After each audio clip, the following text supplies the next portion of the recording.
अगर आपको हमारी कहानियों में मज़ा आया और आप ऐसी और जादुई दुनिया में खो जाना चाहते हैं तो देर किस बात की। हमारे चैनल को सब्सक्राइब करके हमारे सफ़र का हिस्सा बने। हर कहानी को लाइक करके हमें अपना प्यार दिखाएं और अपने दोस्तों के साथ शेयर करके इस खुशी को फैलाएं। आपके कमेंट हमें बेहतर बनाने में मदद करते हैं, तो अपनी राय ज़रूर दें। साहिल, देखो कपूर आंटी का शरीर कितना अच्छा है। बिस्तर के पास रिया वर्मा अपने फ़ोन को पकड़े हुए थी। वह आदित्य शर्मा को पिछले साल समुद्र तट पर उनकी स्विम सूट तस्वीरें दिखा रही थी। पहली तस्वीर अंजलि मेहता की थी। आदित्य शर्मा ने अंजलि मेहता की स्विम सूट तस्वीर को देखा। उसकी आंखें अनायास चौड़ी हो गई और उसने अनायास कहा, ठीक है, बहुत अच्छा। तस्वीर में अंजलि मेहता ने हल्का लाल रंग का वन पीस स्विम सूट पहना था। हालांकि वन पीस स्विम सूट में बिकनी की तुलना में थोड़ा ज्यादा कपड़ा होता है, लेकिन यह उनकी फिगर को पूरी तरह से उभारता है। स्विम सूट तंग होते हैं, वन पीस स्विम सूट तो और भी ज्यादा। अगर आपको अपनी फिगर पर बहुत भरोसा ना हो तो आप वन पीस स्विम सूट पहनने की हिम्मत नहीं करेंगे, वरना एक बार वन पीस स्विम सूट शरीर को जकड़ ले तो शरीर का सारा अतिरिक्त मांस उजागर हो जाएगा। और अगर पेट पर चर्बी हो तो और भी बुरा। स्विमिंग रिंग्स कैटरपिलर अपनी कल्पना से चित्र बनाएं। बेशक अंजलि मेहता उस तरह की आत्मविश्वास वाली थी। हालांकि अंजलि मेहता 45 साल की थी। उनकी फिगर बहुत अच्छी थी। उनकी त्वचा और अंग भी चिकने और नाजुक थे। अगर कोई कहे कि अंजलि मेहता 20 साल की है तो हर कोई विश्वास कर लेगा। उनकी परिपक्व आकर्षण छोटी लड़कियों को 800 रास्तों तक मात दे सकता था। मुख्य बात यह थी कि अंजलि मेहता की पूंजी काफी बड़ी थी। आप समुद्र जैसे शब्दों का उपयोग अंजलि मेहता की पूंजी का वर्णन करने के लिए कर सकते हैं। इस अवस्था में अंजलि मेहता को देखकर आदित्य शर्मा थोड़ा स्तब्ध रह गया। यह उसका पहला मौका था। रिया वर्मा ने आदित्य शर्मा के चेहरे के भाव देखे और चुपके से हंसी।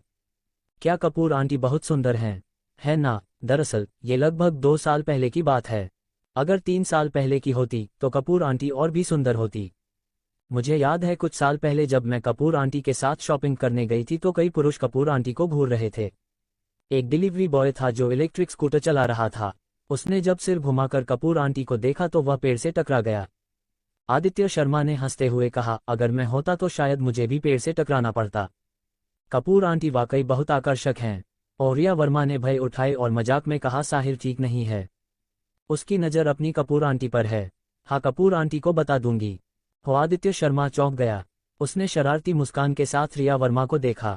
ठीक है, तीसरी बहन, तुम मुझे उकसा रही हो। देखो मैं तुम्हें कैसे सजा देता हूँ। आदित्य शर्मा ने अपनी उंगलियां बढ़ाई और रिया वर्मा की कमर पर गुदगुदी की। हाँ साहिल, मुझे गुदगुदी मत करो। मुझे गुदगुदी से बहुत डर लगता है। रुको, मैं गलत थी। रिया वर्मा गुदगुदी सहन नहीं कर पाए और गिड़गिड़ाने लगी। क्या तुम अभी भी मुझे उकसाओगी? हाय एमपीएच, तीसरी बहन, तुम वाकई बिगड़ गई हो। यह उकसाना नहीं था, मैं गलत थी। चलो तस्वीरें देखना जारी रखते हैं। पीछे एक ईस्ट एग है। रिया वर्मा की आंखों में लगभग आंसू आ गए थे। वह वाकई इसे और सहन नहीं कर सकती थी। East egg. आदित्य शर्मा का उत्साह बढ़ गया। तस्वीरें दिखाने के लिए मैं तुम्हें शांत कर दूंगा, जल्दी करो। चलो देखते हैं। रिया वर्मा ने कुछ गहरी सांसें ली और शांत हुई। भाई, तुमने मुझे बहुत परेशान किया। तुमने पहले मुझे उकसाया था। चलो इस बारे में बात बंद करो। अगली तस्वीर देखो। मैं अभी भी ईस्टर एग का इंतजार कर रहा हूँ। आदित्य शर्मा ने जल्दबाजी की। जल्दी मत करो, बहुत सारी तस्वीरें हैं। तुम्हारे लिए देखने को काफी हैं। रिया वर्मा ने फिर से फोन उठाया और अपनी उंगली से स्वाइप किया। अगली तस्वीर सामने आई। ये नैना गुप्ता की थी। आदित्य शर्मा ने नैना गुप्ता की तस्वीर देखकर भौहें चढ़ाए। क्या बात है, बड़ी बहन ने स्विम सूट पहना है। तस्वीर में नैना गुप्ता ने अपने कंधों पर एक काली रेशमी शॉल पहनी थी। अंदर एक lavender one piece swim suit था। कमर पर एक सफेद जालीदार स्कर्ट बंधी थी जो आधे पैरों को ढक रही थी। हालांकि यह भी नैना गुप्ता की शानदार पूंजी और परफेक्ट फिगर को दिखाता था, लेकिन इसे पहचानना बहुत मुश्किल था। तीसरी बहन, क्या बड़ी बहन ने यह तस्वीर समुद्र तट पर ली थी? मुझे लगता है कि उसने दूसरों की तुलना में ज्यादा कपड़े पहने हैं। आदित्य शर्मा ने कड़वी हंसी के साथ कहा, यह समुद्र तट पर ही है। रिया वर्मा ने मुस्कुराते हुए कहा, मेरी बड़ी बहन थोड़ी रूढ़िवादी है तो इस तरह का पहनावा भी बुरा नहीं है। क्या तुमने नहीं कहा कि यह हमारा कपूर कौव है? वहां बाहरी लोगों से डरने की क्या बात है? बड़ी बहन का ऐसा स्वभाव है, इसमें कोई कुछ नहीं कर सकता। रिया वर्मा ने हंसते हुए कहा, चिंता मत करो। मैंने नहीं कहा था कि ईस्ट एग अभी बाकी है। ईस्ट एग बड़ी बहन के बारे में है। मैं तुम्हें बाद में दिखाऊंगी। आदित्य शर्मा ने यह सुना तो उसका उत्साह अचानक बढ़ गया। बड़ी बहन का ईस्ट एग शानदार। रिया वर्मा ने हंट के कोने को उठाया। जल्दी मत करो, नीचे देखो। अच्छी चीजें आखिर में रखी जाती हैं। ये कहते हुए रिया वर्मा ने फिर से फोन स्वाइप किया। इस बार राधिका सिंह की तस्वीर थी। राधिका सिंह का पहनावा किताबी माहौल से भरा था और हल्के नीले रंग की बिकनी उनकी परफेक्ट फिगर को उभार रही थी। कंधों पर एक लंबी सफेद रेशमी चादर लटक रही थी। उनके लंबे काले बाल नीचे गिर रहे थे। चादर हवा में लहरा रही थी। काले बाल हवा में उड़ रहे थे और बाहें फैली हुई थी। समुद्र को गले लगाते हुए नीले आकाश और सफेद बादलों के साथ तालमेल बिठाते हुए। ये निश्चित रूप से एक अत्यंत सुंदर चित्र था। ये स्टाइल, यह मेल वाकई पहली बहन के व्यक्तित्व से मेल खाता है। आदित्य शर्मा ने भरी हाँ, दूसरी बहन को काव्यात्मक चीजें सबसे ज्यादा पसंद है और उन्हें पहाड़ों, नदियों, झीलों और समुद्रों के लिए भी विशेष लगाव है। इस बार समुद्र तट पर जाने का सुझाव दूसरी बहन ने ही दिया था। रिया वर्मा ने कहा, सचमुच जब मौका मिलेगा मैं दूसरी बहन से चर्चा करूंगा और फिर से जाएंगे। ठीक है, तुम्हारे साथ तो और मजा आएगा। रिया वर्मा ने आदित्य शर्मा के प्रस्ताव को तुरंत स्वीकार कर लिया। ठीक है, तो ये तय रहा। रिया वर्मा ने सिर हिलाया और स्क्रीन को फिर से स्वाइप किया। इस बार तान्या शर्मा सामने आई। आदित्य शर्मा ने तान्या शर्मा की तस्वीर देखकर थोड़ा आश्चर्य हुआ। क्या बात है, चौथी बहन का सी परिमाप इतना बड़ा क्यों है? तस्वीर में तान्या शर्मा ने हल्की पीली बिकनी पहनी थी। शरीर और त्वचा के अंगों की बात नहीं थी, बस सी परिमाप थोड़ा ज्यादा था। यह अंजलि मेहता और नैना गुप्ता से बड़ा था और थोड़ा असंगत लग रहा था। हाँ, तुम्हें जरूर आश्चर्य हुआ होगा, रिया वर्मा ने हल्के से मुस्कुराते हुए कहा। दरअसल ये रिया ने 2 गुब्बारे डाले थे। उसने देखा कि हम सबके पास बहुत कुछ है। उसे उत्तेजना महसूस हुई। वह घर भागी और 2 गुब्बारे भर कर लाए। इसे देखो, ये कहते हुए रिया वर्मा ने फिर से फोन की स्क्रीन को नीचे स्वाइप किया। यह एक छोटा वीडियो था। वीडियो में राधिका सिंह ने एक बांस की छड़ी ली और तान्या शर्मा का पीछा किया। उसके गुब्बारे को फोड़ने की कोशिश की। तान्या शर्मा भाग नहीं पाए और राधिका सिंह ने उसके गुब्बारे को फोड़ दिया और परिमाप तुरंत रह गया। हाँ, चौथी बहन बहुत मजेदार है। पहली बहन भी निर्दयी है। कोई आश्चर्य नहीं कि चौथी बहन हर दिन सी परिमाप बढ़ाने की बात करती है। आपने उसे इतना उकसाया है, उसे अच्छा कैसे लगेगा? आदित्य शर्मा ने हंसते हुए कहा, इसका कोई उपाय नहीं है। जो जन्म से मिला है उसे कोई नियंत्रित नहीं कर सकता। रिया वर्मा ने आदित्य शर्मा की ओर देखा, लेकिन रिया अब संतुष्ट है। तुम उसका सी परिमाप बढ़ाने में मदद कर रहे हो। ज्यादा समय नहीं लगेगा जब उसके पास 0.3 की पूंजी होगी। साहिल, मैं हमेशा से तुमसे पूछना चाहती थी, तुमने रिया का सी परिमाप कैसे बढ़ाया? क्या तुमने इसे इस तरह सीधे मालिश किया? रिया वर्मा ने अपनी उंगलियां मोनी और एक पकड़ने की मुद्रा बनाई। आदित्य शर्मा एक पल के लिए स्तब्ध रह गया। तीसरी बहन, तुम वाकई बिगड़ गई हो। तुम्हारे दिमाग में ये गंदी बातें क्यों आ रही हैं? मैं सिर्फ उत्सुक हूं इसलिए पूछ रही हूं। छोड़ो, रिया वर्मा ने मुंह फुलाया और कहा। आदित्य शर्मा की आंखें सिकुड़ी। वह रिया वर्मा के पास आया और फुसफुसाया, तीसरी बहन, अगर यह मालिश तकनीक है तो क्या तुम इसे आजमाना चाहोगी? तुम्हारा सी परिमाप भी बढ़ सकता है। रिया वर्मा का चेहरा लाल हो गया। वह फिर से घबरा गई। वह नीचे देखो, ईस्ट टैग आ रहा है। ये कहते हुए रिया वर्मा ने जल्दी से कुछ बार स्वाइप किया और फोन की स्क्रीन पर कॉस्प्ले की एक तस्वीर दिखाई दी। ये कॉस्प्ले की खूबसूरत लड़की वाटरमून की थी। आदित्य शर्मा ने ध्यान से देखा। ये तो बड़ी बहन नैना गुप्ता थी। क्या बड़ी बहन को ये शौक भी है? अध्याय 76। जब मैं जागा तो कपूर आंटी मेरे बगल में थी। आदित्य शर्मा ने रिया वर्मा के फोन को देखा और रिया वर्मा की उंगलियों के साथ दिखाई गई तस्वीरें नैना गुप्ता की कॉस्प्ले तस्वीरें थी। वाटरमून के अलावा पायरेट्स में नामी रॉबिन आदि भी थी। सबसे सेक्सी आई तस्वीर किंग ऑफ फाइटर्स की माए शिरानुई की थी। इन तस्वीरों को देखकर आदित्य शर्मा स्तब्ध रह गया। उसने कभी नहीं सोचा था कि नैना गुप्ता की ठंडी शख्सियत के नीचे एक आयामी युवा लड़की छिपी है। आश्चर्य हुआ है ना? तुमने बड़ी बहन को इस अवस्था में कभी नहीं देखा। रिया वर्मा ने आदित्य शर्मा को देखा। उसके चेहरे पर एक चालाक मुस्कान थी। आदित्य शर्मा ने सिर हिलाया। मैंने वाकई नहीं देखा। सचमुच मुझे झटका लगा। तुम्हें ही नहीं, जब मैंने पहली बार चुपके से तस्वीरें ली तो मैं भी हैरान थी। मेरी नज़रों में बड़ी बहन हमेशा कपूर आंटी की नकल थी। मुझे नहीं पता था कि उसे ऐसा शौक है। रिया वर्मा ने आभरी। तुमने क्या कहा? चुपके से तस्वीरें? आदित्य शर्मा ने आश्चर्य से रिया वर्मा को देखा। हाँ, चुपके से तस्वीरें नहीं लूंगी तो मुझे ये तस्वीरें कहाँ से मिलेंगी? रिया वर्मा ने अपनी छोटी नाक को ऊपर उठाया। साहिल, मैं बहुत कमाल हूँ, है ना? हाँ, बहुत कमाल और हिम्मती हो। तुम्हें डर नहीं कि अगर बड़ी बहन को पता चला तो वह तुम्हारी छोटी सी गांड पर थप्पड़ मारेगी? आदित्य शर्मा ने असहाय होकर हंसते हुए कहा, कोई बात नहीं। उसे नहीं पता कि मैंने चुपके से तस्वीरें ली। साहिल, तुम मत बताना। अगर तुमने बताया तो मैं मुसीबत में पड़ जाऊंगी। अगर तुम मेरा राज रखोगे तो मैं तुम्हें नियमित रूप से अपडेट दूंगी। आदित्य शर्मा का राज रखने के लिए रिया वर्मा ने एक सौदा प्रस्तावित किया। नियमित अपडेट। आदित्य शर्मा ने भें उठाई तो क्या बड़ी बहन कॉस्प्ले करती रहेंगी? हाँ, अनन्या का एलिया 5वें तल पर है और वह हर हफ्ते वहां कॉस्प्ले करने जाती हैं। वह ड्रेसिंग रूम। बड़ी बहन हमें अंदर नहीं जाने देती।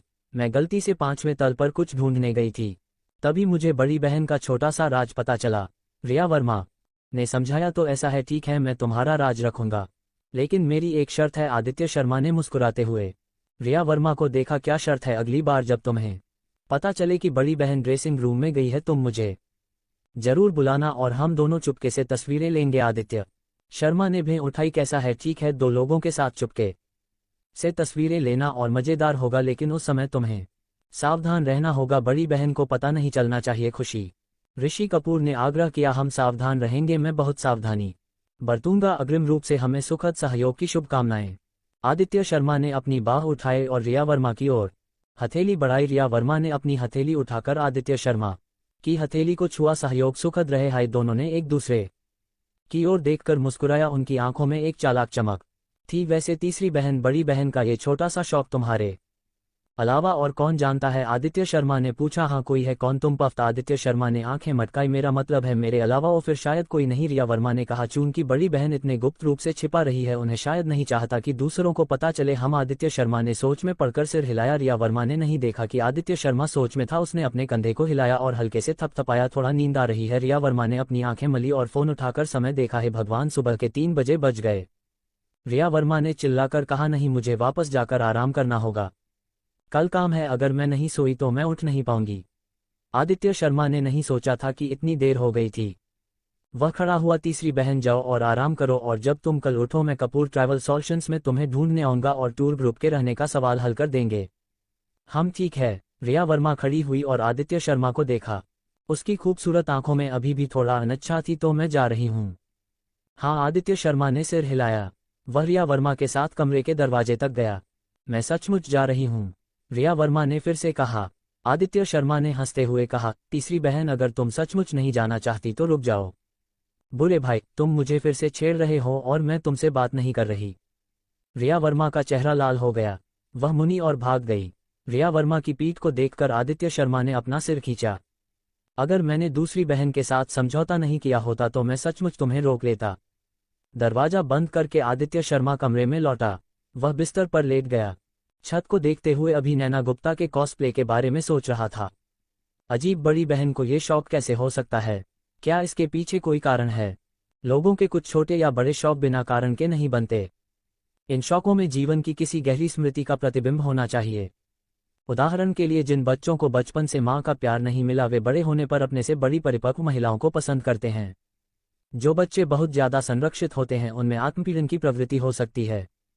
इसलिए आदित्य शर्मा को यकीन था कि नैना गुप्ता को यह शौक किसी कारण से था। अगर वह कारण ढूंढ ले तो शायद वह नैना गुप्ता को जीत सकता है।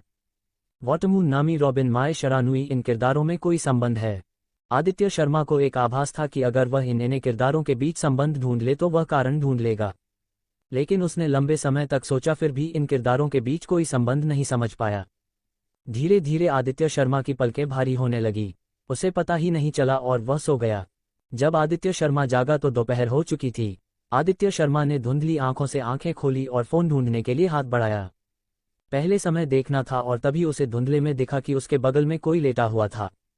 उसका दिमाग जैसे बिजली के झटके से भर गया। आदित्य शर्मा एकदम से उठ बैठा। मैं जा रहा हूँ, ये कौन है? आदित्य शर्मा ने हैरानी में अपनी आंखें मिली, फिर आंखें फाड़कर बगल में देखा।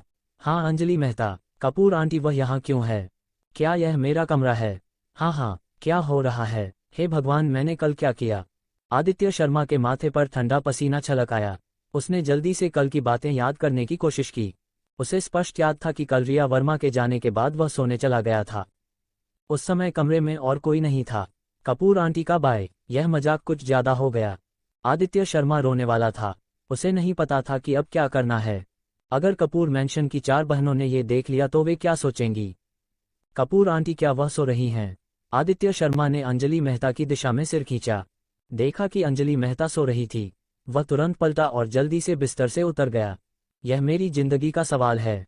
जल्दी भागो, अगर किसी ने देख लिया तो मैं यमुना में कूदकर भी खुद को साफ नहीं कर पाऊंगा। जमीन पर उतरकर आदित्य शर्मा ने बेड साइड टेबल पर रखी पट की ओर हाथ बढ़ाया। उसे डर था कि अंजलि मेहता अचानक जाग जाए, इसलिए वह बार बार अंजलि मेहता को देख रहा था। लेकिन उसने ध्यान नहीं दिया कि बेड साइड टेबल पर एक कटोरा खिचड़ी रखा था। आदित्य शर्मा ने पैंट खींचते समय खिचड़ी के कटोरे को गिरा दिया। खटाक, एक तेज आवाज। आदित्य शर्मा इतना डर गया कि उसने आंखें बंद कर ली और मन ही मन सोचा अब तो गया। तेज आवाज सुनकर अंजलि मेहता जाग गई और उठकर बैठ गई। इधर उधर देखा, अरे मैं सो कैसे गई? साहिल कहाँ है? पीछे मुड़कर अंजलि मेहता ने आदित्य शर्मा को एक मूर्ति की तरह खड़े देखा। हाँ साहिल, तुम्हें क्या हुआ? तुम थोड़ा मूर्ख लग रहे हो, लेकिन फिर भी सुंदर हो। आदित्य शर्मा रोने वाला था। कपूर आंटी, अब मेरी तारीफ मत करो। ठीक है, आपने कहा मैं मूर्ख हूँ, क्या मैं डर से मूर्ख नहीं हो गया? कपूर आंटी, आप मेरे कमरे में क्यों हैं? आदित्य शर्मा ने शर्मिंदगी से पूछा। मैं थोड़ा सोने आई थी। अंजलि मेहता ने मुस्कुराते हुए आदित्य शर्मा की ओर आंख मारी। खट, आदित्य शर्मा के हाथ से पैंट गिर गई और वह अबाक रह गया। अध्याय 77। कपूर आंटी मेरे साथ एक हफ्ते तक रहना चाहती हैं। अंजलि मेहता की बात सुनकर आदित्य शर्मा को ऐसा लगा जैसे उस पर 5 बिजलियां गिरी हो। वह पूरी तरह से अवाक रह गया और उसके हाथों से पेन जमीन पर गिर गई। कपूर आंटी, आप मेरी माँ हैं। हम इतने जंगली क्यों हो रहे हैं?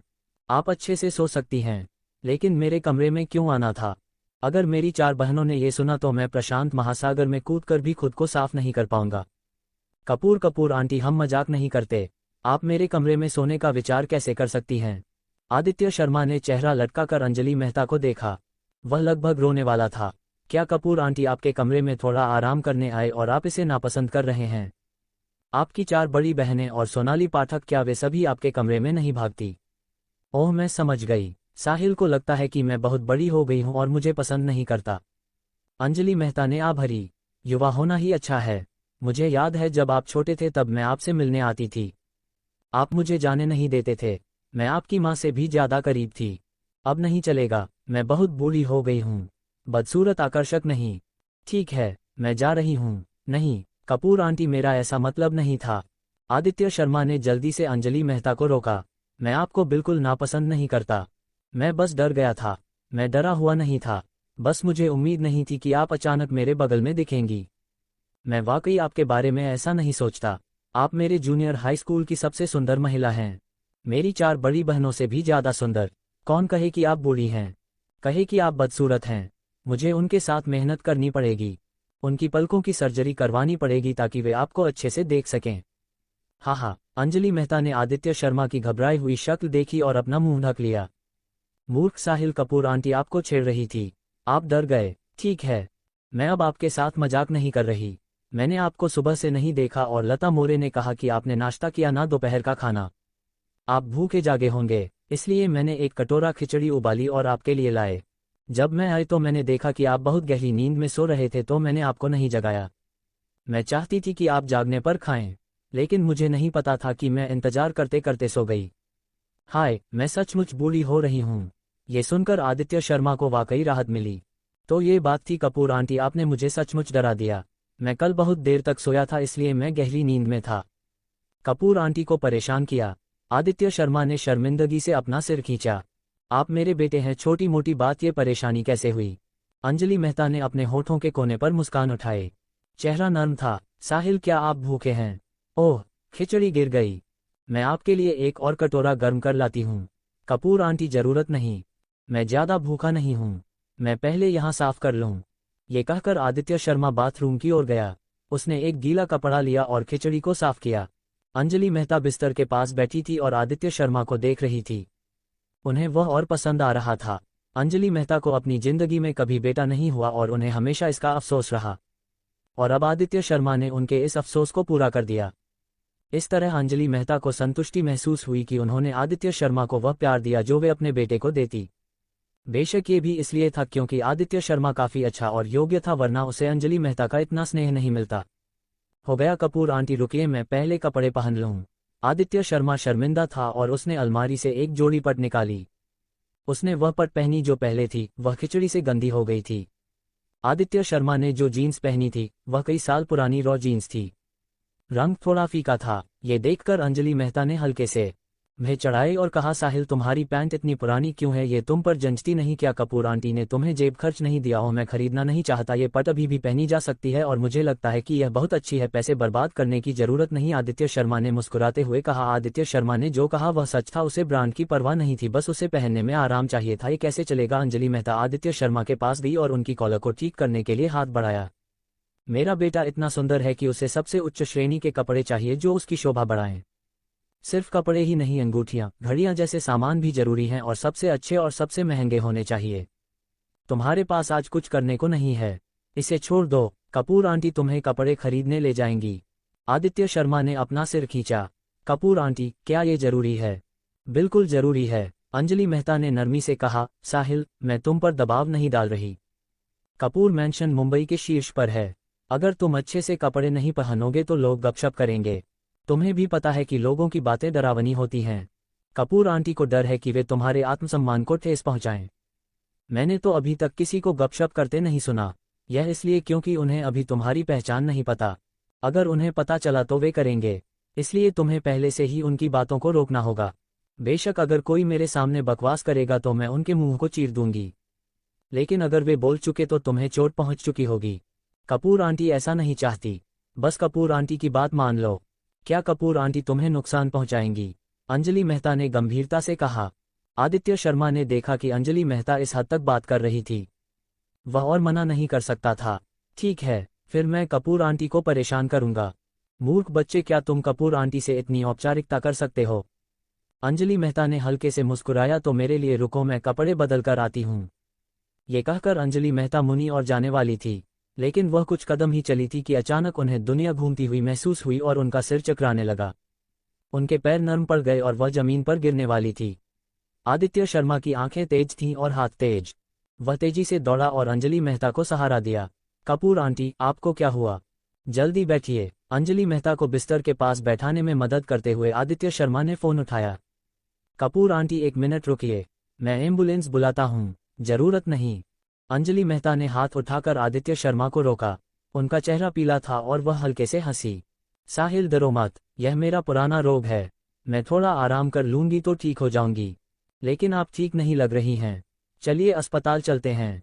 आदित्य शर्मा ने अंजलि मेहता के पीले चेहरे को देखा और उसे थोड़ा दुख हुआ, बल्कि थोड़ा घबराहट भी। उसके दिमाग में अपने जैविक माता पिता की मृत्यु का दृश्य उभर आया। किसी प्रियजन को खोने का दर्द आदित्य शर्मा इसे फिर से अनुभव नहीं करना चाहता था। नहीं, मुझे जरूर पता करना होगा कि कपूर आंटी को क्या हुआ है और मुझे उन्हें ठीक करना होगा। सिस्टम, बाहर आओ और देखो कि मेरी कपूर आंटी को क्या हुआ है। क्या तुम जांच कर सकते हो? होस्ट को जवाब। अंजलि मेहता को अत्यधिक काम की वजह से थकान है। जवानी में अति परिश्रम के कारण उनकी ऊर्जा और रक्त की कमी है और उनके सभी शारीरिक संकेतक बहुत खराब हैं, क्योंकि उन्हें पहले ल्यूकेमिया का इतिहास रहा है। अगर इसे और देर किया गया तो ल्यूकेमिया फिर से हो सकता है। अगर यह फिर से हुआ तो कुछ नहीं किया जा सकेगा। इतना गंभीर? आदित्य शर्मा चिंतित हो गया। इलाज का कोई तरीका है?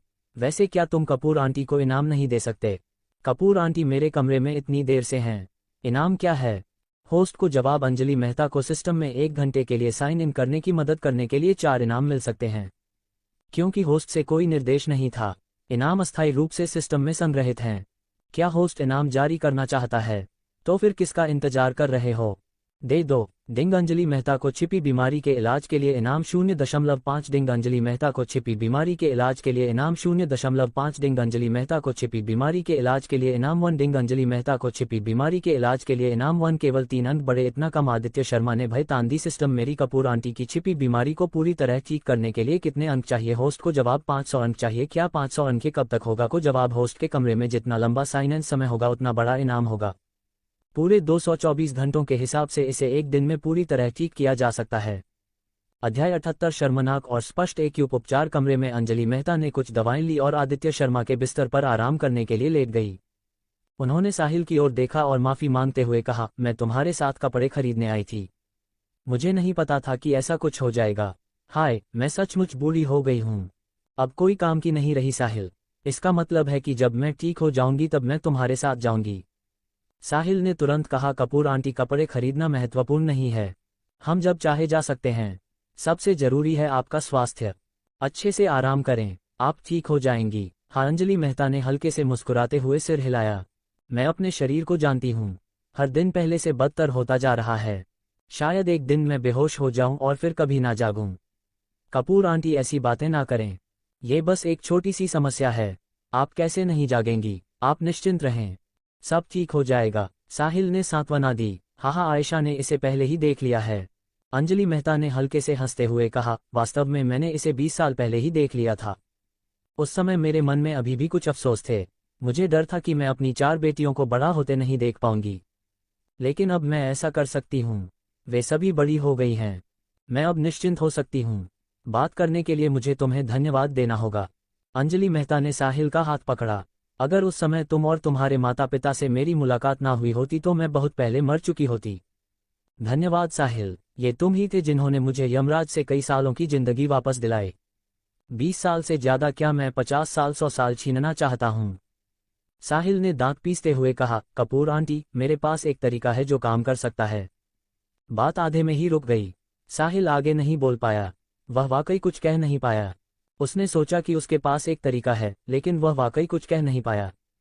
होस्ट को सूचित किया जाता है, एक और तरीका है, लेकिन ये पिछले वाले जितना सीधा नहीं है। वाकई में एक और तरीका है, ये बहुत अच्छा है, जल्दी बताओ। साहिल बहुत उत्साहित था। होस्ट आर्ट उपहार पैक का उपयोग करके एक निर्दिष्ट कौशल पैकेज बना सकता है। कौशल पैकेज में एक खोई हुई एक्यूपंक्चर तकनीक है जो प्रसिद्ध डेंशिंग 24 सुइयां है। इस एक्यूपंक्चर में पोषण देने, यान को बढ़ाने, क्यूई और रक्त को पुनर्जन करने, विषाक्त पदार्थों को हटाने और जवानी को बहाल करने की शक्ति है। अंजलि मेहता की छिपी बीमारी इसके लिए बिल्कुल उपयुक्त है, लेकिन एक्यूपंक्चर का असर इतनी जल्दी नहीं होता और इसे कम से कम 3 महीने के उपचार की आवश्यकता होती है। ठीक होने के लिए होस्ट साइन इन पुरस्कार के साथ सहयोग कर सकता है। शिंगलोंग 24 सुइयों का उपयोग करने के बाद अंजलि मेहता की स्थिति 3 दिनों के भीतर नियंत्रित हो जाएगी और 3 दिनों तक स्थिति बिगड़ेगी नहीं। सिस्टम का तरीका सुनकर साहिल अत्यंत खुश हुआ। ये तरीका अच्छा है, मैं इस तरीके का उपयोग करूंगा। साहिल ने जल्दी से सिस्टम इन्वेंटरी से अपने पैकेज की जांच की। ना ज्यादा ना कम, ठीक 8 थे। रिया वर्मा ने कल 4 साइन इन किए थे, आज अंजलि मेहता ने 4 पैसे दिए थे। ठीक है सिस्टम, तुमने इसे सही किया। इस बार मैंने अपने उपहार बैग को शून्य कर दिया। ठीक है, अगर मैं आयशा की बीमारी को ठीक कर सकता हूं तो 8 उपहार पैक तो क्या 80 भी इसके लायक हैं। सिस्टम निर्दिष्ट उपहार पैकेज को संश्लेषित करें। शिंगलोंग 24 सुइयां संश्लेषण 111 डिंग संश्लेषण पूरा हुआ। होस्ट को बधाई, आपको जादुई कौशल प्राप्त हुआ। शिंगलों 24 सुइयां 7-0 होस्ट को बधाई, आपको शिंगोन के लिए सुनहरी सुइयों का एक डिब्बा मिला। और इसमें सुनहरी सुई भी शामिल है, ये काफी विचारशील है। साहिल ने शिंगलोन 24 सुइयों की जानकारी जांची। यहां आने की इच्छा है और शिंगलोन की 24 सुइयों को सुनहरी सुइयों का उपयोग करना होगा ताकि यह काम करें। इतने सारे AQ पॉइंट्स, ये वाकई जटिल है। सौभाग्य से मुझे पुरस्कार मिला और मैं इसे तुरंत मास्टर कर सकता हूं, वरना भले कि मुझे इस शिंगलोन की 24 सुइयों का ज्ञान हो, मैं इसे सीख नहीं पाता। ठीक है, सब कुछ तैयार है, बस कपूर आंटी की सहमति चाहिए। साहिल ने अपनी आंखें खोली, अंजलि मेहता को देखा जो अपनी आंखें बंद किए हुए थी और धीरे से कहा, कपूर आंटी, मैंने आपकी छिपी बीमारी के इलाज का एक तरीका सोचा है, क्या आप इसे आजमाना चाहेंगी? अंजलि मेहता की बाहें हिली और उन्होंने अपनी आंखें खोली। उन्होंने साहिल को देखा, मुस्कुराते हुए कहा, साहिल, आयशा को तुम्हारा दिल पता है, लेकिन आयशा की बीमारी वाकईला इलाज है। आयशा की बीमारी ने उनकी जीवन शक्ति को चोट पहुंचाई है, जिसका इलाज मौजूदा चिकित्सा तकनीकों से नहीं हो सकता। इसके अलावा देश विदेश के बड़े अस्पतालों में मशहूर डॉक्टरों और आयशा ने सभी को ढूंढा, कोई तरीका नहीं है। दूसरों के पास कोई तरीका नहीं है, इसका मतलब यह नहीं कि मेरे पास नहीं है।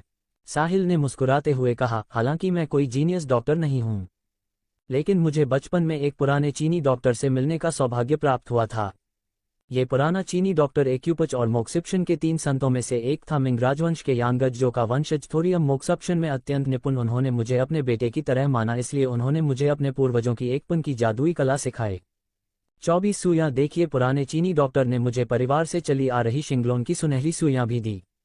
साहिल ने अपने पीछे हाथ लहराया, उसने सिस्टम इन्वेंटरी से शिंगलोन की सुनहरी सुइयां निकाली और अंजलि मेहता को सौंपी। अंजलि मेहता ने चंदन की लकड़ी के डिब्बे में सुनहरी सुइयों की कतारों को देखा। आश्चर्य दिखाते हुए, साहिल, मुझे नहीं पता था कि तुम्हें ऐसा रोमांच मिला। मैंने पहले भी एक पुराने चीनी डॉक्टर को ढूंढा था। पुराने चीनी डॉक्टर ने मुझे बताया था कि वास्तव में एक ऐसी एक्यूपंक्चर तकनीक है जो मेरी बीमारी को ठीक कर सकती है, लेकिन उन्हें नहीं पता था कि वह कौन सी एक्यूपंक्चर थी। क्या ये तुम्हारी बताई शिंगलोन की 24 सुइयां हो सकती हैं? साहिल ये सुनकर बहुत खुश हुआ। उसने मूल रूप से शिंगलोन की 24 सुइयों की विरासत के आधार पर एक कहानी बनाई थी। उसे नहीं पता था कि वह अंजलि मेहता के साथ भी मेल खा जाएगी। फिर यह बहुत आसान हो गया। ऐसा ही होना चाहिए। मेरे गुरु ने मुझे बताया था कि यह शिंगलोन की 24 सुइयां इनको पोषण देती हैं और यान को बढ़ाती हैं, क्यूई और रक्त को बहाल करती हैं। क्या यह आपकी बीमारी के लिए सही नहीं है? साहिल ने मुस्कुराते हुए कहा। अंजलि मेहता ने साहिल को अवाक देखा। उनकी सुंदर आंखें चमक रही थी। क्या ये ईश्वर की इच्छा है? पहली बार जब मैं तुमसे मिली, तुमने मुझे एक बार बचाया। इस बार मैं तुम्हें कपूर मैंशन में लाए और तुम्हें मुझे फिर से बचाना है। साहिल, तुम वाकई आयशा का जन्मदिन हो। तुमने आयशा को आयशा की उम्र दी। आयशा, ऐसी बातें ना कहें। आप अब मेरी रिश्तेदार हैं। मुझे आपकी मदद करनी चाहिए। साहिल ने मुस्कुराते हुए कहा। कपूर आंटी, क्या आपको कोई आपत्ति होगी अगर मैं इसे आजमाऊं? बिल्कुल नहीं, तुम निश्चिंत रहो। अंजलि मेहता ने मुस्कुराते हुए कहा। तुमने आयशा की जिंदगी दी, इसमें चिंता की क्या बात है? साहिल, तुम हिम्मत करो और कोशिश करो, चाहे परिणाम कुछ भी हो। आयशा इसे सहन कर सकती है। अंजलि मेहता के शब्द सुनकर साहिल बहुत प्रभावित हुआ। एक्यूपंक्चर अन्य उपचारों से अलग है। अगर गलत एक्यू पॉइंट में सुई चुभाई गई तो यह मृत्यु का कारण बन सकता है। लेकिन अंजलि मेहता को बिल्कुल चिंता नहीं थी। साहिल पर पूर्ण भरोसा। इस दिल से साहिल कैसे प्रभावित ना हो। आयशा, निश्चिंत रहें, मैं आपको निश्चित रूप से ठीक करूंगा। साहिल ने दृढ़ता से कहा। हाँ, आयशा तुम पर विश्वास करती है। चलो, अंजलि मेहता ने मुस्कुराते हुए कहा। मुझे क्या करना चाहिए? आप बस पलट कर लेट जाएं और आराम करें। बाकी सब मुझे सौंप दें। साहिल ने कहा। ठीक है। अंजलि मेहता पलट कर लेट गई, अपने मन को शांत करते हुए। वह बिल्कुल भी घबराई नहीं थी। वह वाकई साहिल पर 100% भरोसा करती थी। साहिल ने देखा कि अंजलि मेहता तैयार थी। उन्होंने गहरी सांस ली और फिर शिंगलोन की सुनहरी सुई निकाली। जब उन्होंने सुई निकाली तो निकाली, लेकिन साहिल ने लंबे समय तक सुई नहीं छुपाई और उनके चेहरे पर अभी भी शर्मिंदगी थी। क्या बात है? अंजलि मेहता ने देखा कि साहिल ने कोई हलचल नहीं की और पलट कर देखा। साहिल, तुम्हें बोझ नहीं लेना है। आयशा तुम पर विश्वास करती है। अंजलि मेहता ने सोचा कि साहिल को अपनी एक्यूपंक्चर पर भरोसा नहीं है और वह सुई चुभाने की हिम्मत नहीं कर रहा। लेकिन साहिल का कारण यह नहीं था। उनके कौशल सिस्टम द्वारा पुरस्कृत थे और शिंगलोन की 24 सुइयां पहले ही उनके रक्त और मांस में समा चुकी थी। असफल होने का कोई सवाल ही नहीं था। साहिल ने सुई ना चुभने का कारण यह था कि अंजलि मेहता ने कपड़े पहने हुए थे। आयशा, आपको अपने कपड़े उतारने होंगे वरना मैं सुई नहीं चुभा सकता। साहिल ने चेहरा लाल करते हुए धीरे से कहा। है? अंजलि मेहता स्तब्ध रह गई। कुछ सेकंड बाद मुस्कुराई। तो ये बात थी। हाय, यह आसान है। कहते हुए अंजलि मेहता उठ बैठी और अपने पजामे को उतारने लगी। साहिल को उम्मीद नहीं थी कि अंजलि मेहता इतनी साहसी होंगी। वह जल्दी से पलट गया। हे ही साहिल, अभी भी शर्मा रहा है। मैं तुम्हारी कपूर आंटी हूं। तुम्हें इतना शर्माने की जरूरत नहीं है। अंजलि मेहता ने हंसते हुए कहा। आयशा, असली माँ भी नहीं। साहिल का चेहरा लाल हो गया। कपूर आंटी, ना लुन जाओ। ये भी तू ही जाओ। फिर तुम बस लेट जाओ। ठीक है। अंजलि मेहता ने हल्के से सिर हिलाया और वह पलटने से पहले सी रिंग खोलने लगी। हालांकि उन्होंने ऐसा कहा, अंजलि मेहता अभी भी बहुत शर्मीली थी। साहिल, ठीक है, अंजलि मेहता ने धीरे से कहा। साहिल ने गहरी सांस ली। अपने मन को शांत करने के बाद वह पलटा। लेकिन जैसे ही वह पलटा, सामने का दृश्य देखकर उसकी भावनाएं जो अभी शांत हुई थी फिर से उछलने लगी। विस्मयादिबोधक चिन्ह अध्याय 79 कंबल गिर गया। अंजलि मेहता की चिकनी और नाजुक पीठ को देखकर साहिल का दिल थोड़ा उत्तेजित हो गया। सांसें तेज हो गई। वाह, मुझे हमेशा इस तरह की यातना क्यों सहनी पड़ती है? ये धिक्कार सिस्टम, क्या तुम इन दो तरीकों से धोखा दे रहे हो? शांत हो, शांत हो। उपचार महत्वपूर्ण है। यह मेरी कपूर आंटी है। मुझे कोई विक्षेप नहीं होना चाहिए। उसने कुछ गहरी सांसें ली। अपने हंट काटते हुए साहिल अपने उत्तेजित दिल को नियंत्रित करने में सक्षम हुआ। जबरन दबाया। उसने सुनहरी सुई को अपने पास रखा, एक को हाथ में लिया और अंजलि मेहता के पास गया। कपूर आंटी, मैं शुरू करने वाला हूँ। आप आराम करें। हाँ, अंजलि मेहता ने धीरे से सिर हिलाया। उसका दिल इस समय शर्म से भरा हुआ था। हालांकि वह और साहिल माँ बेटे थे। आखिरकार उनके बीच खून का रिश्ता नहीं था। अब इस अवस्था में साहिल की ओर पीट करके वह कैसे शर्मीली ना हो, लेकिन शर्मिंदगी थी। अंजलि मेहता अभी भी बहुत गर्वित थी। हालांकि अंजलि मेहता ने साहिल की ओर पीट की थी, लेकिन वह साहिल की तेज सांसों को महसूस कर सकती थी। इसका मतलब क्या है? इसका मतलब है कि वह काफी आकर्षक थी। हाय, मैं बस बहुत बूढ़ी हूँ। अगर मैं साहिल की उम्र की होती तो मैं धिक्कार, मेरे दिमाग में ऐसी बातें कैसे आ सकती हैं? साहिल मेरा बेटा है, भविष्य में भी मेरा दामाद रहेगा। शांत हो अंजलि मेहता, शांत हो। इस गर्म और शर्मनाक कमरे में अंजलि मेहता और साहिल माँ और बेटा अपने दिलों में चीख रहे थे और यह काफी असहज था। 10 सेकंड तक सोचने के बाद साहिल ने अपने दिमाग को स्थिर किया। अपनी सारी ऊर्जा को केंद्रित करते हुए एक सुनहरी सुई पकड़ी और अंजलि मेहता की गर्दन के पीछे एक बिंदु को लॉक किया। अचानक साहिल का हाथ हिला। सुनहरी सुई ने इलेक्ट्रिक बोर्ड को कैद कर लिया। सुनहरी सुई के एक्यू पॉइंट में प्रवेश करने के बाद साहिल ने धीरे धीरे सुनहरी सुई को धकेला और सुनहरी सुई को एक्यू पॉइंट में गहराई तक ले गया। सुनहरी सुई चांदी की सुइयों से अलग होती है। सुनहरी सुइयों की बनावट अपेक्षाकृत नर्म होती है। अगर इस अत्यंत तेज तकनीक का उपयोग नहीं किया जाता तो एक्यू पॉइंट को भेदना असंभव है। एक्यू पॉइंट भेदने के बाद धीरे धीरे हिलाना पड़ता है। बेशक हर कोई सुनहरी सुइयों का उपयोग नहीं कर सकता और पारंपरिक चीनी चिकित्सा अब सुनहरी सुइयों का उपयोग नहीं कर सकती, ना इसलिए कि वे नहीं चाहते बल्कि इसलिए कि उनके पास वह ताकत नहीं है। ये कहा जा सकता है कि साहिल पारंपरिक चीनी चिकित्सा के क्षेत्र में एकमात्र व्यक्ति है जो सुनहरी सुइयों का उपयोग कर सकता है। अगर यह बात फैल गई तो वह निश्चित रूप से प्रसिद्ध और मशहूर हो जाएगा। साहिल ने कभी प्रसिद्ध होने के बारे में नहीं सोचा। वह अब अंजलि मेहता की छिपी बीमारी को ठीक करने के बारे में सोच रहा था। एक सुनहरी सुई चुभाई गई और इसे ठीक करने के बाद साहिल ने बिल्कुल भी हिचकिचाहट नहीं की। उसने 2 और सुनहरी सुइयां उठाए, दोनों हाथों का उपयोग किया और उन्हें 2 अन्य एक्यू पॉइंट्स में चुभाया। शिंगलोन की 24 सुइयों में सबसे महत्वपूर्ण टिप्स में से एक है तेजी। बहुत कम समय में 24 सुनहरी सुइयों को 24 एक्यू पॉइंट्स में चुभाया जा सकता है ताकि शिंगलोन की 24 सुइयों का प्रभाव डाला जा सके। ब्रश साहिल ने बिजली की गति से ऑपरेशन किया।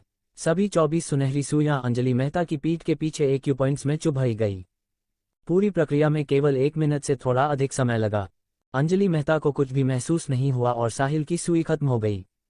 इस समय अंजलि मेहता की पीठ पर 24 सुनहरी सुइयां खड़ी थी। इस सुनहरी सुई का आकार बहुत हद तक एक ड्रैगन जैसा था जो शिंगलोन की 24 सुइयों के नाम का मूल भी है। साहिल ने राहत की सांस ली। उसने अपना हाथ उठाया और अपने माथे से पसीना पहुंचा। न केवल साहिल के माथे पर पानी था बल्कि उसकी पूरी पीठ कीचड़ से सनी थी। एक्यूपंक्चर शारीरिक शक्ति का उपभोग नहीं करता, यह आत्मा का उपभोग करता है। अगर आत्मा केंद्रित नहीं है तो कोई भी सुई गलत हो, इससे अपूरणीय क्षति हो सकती है।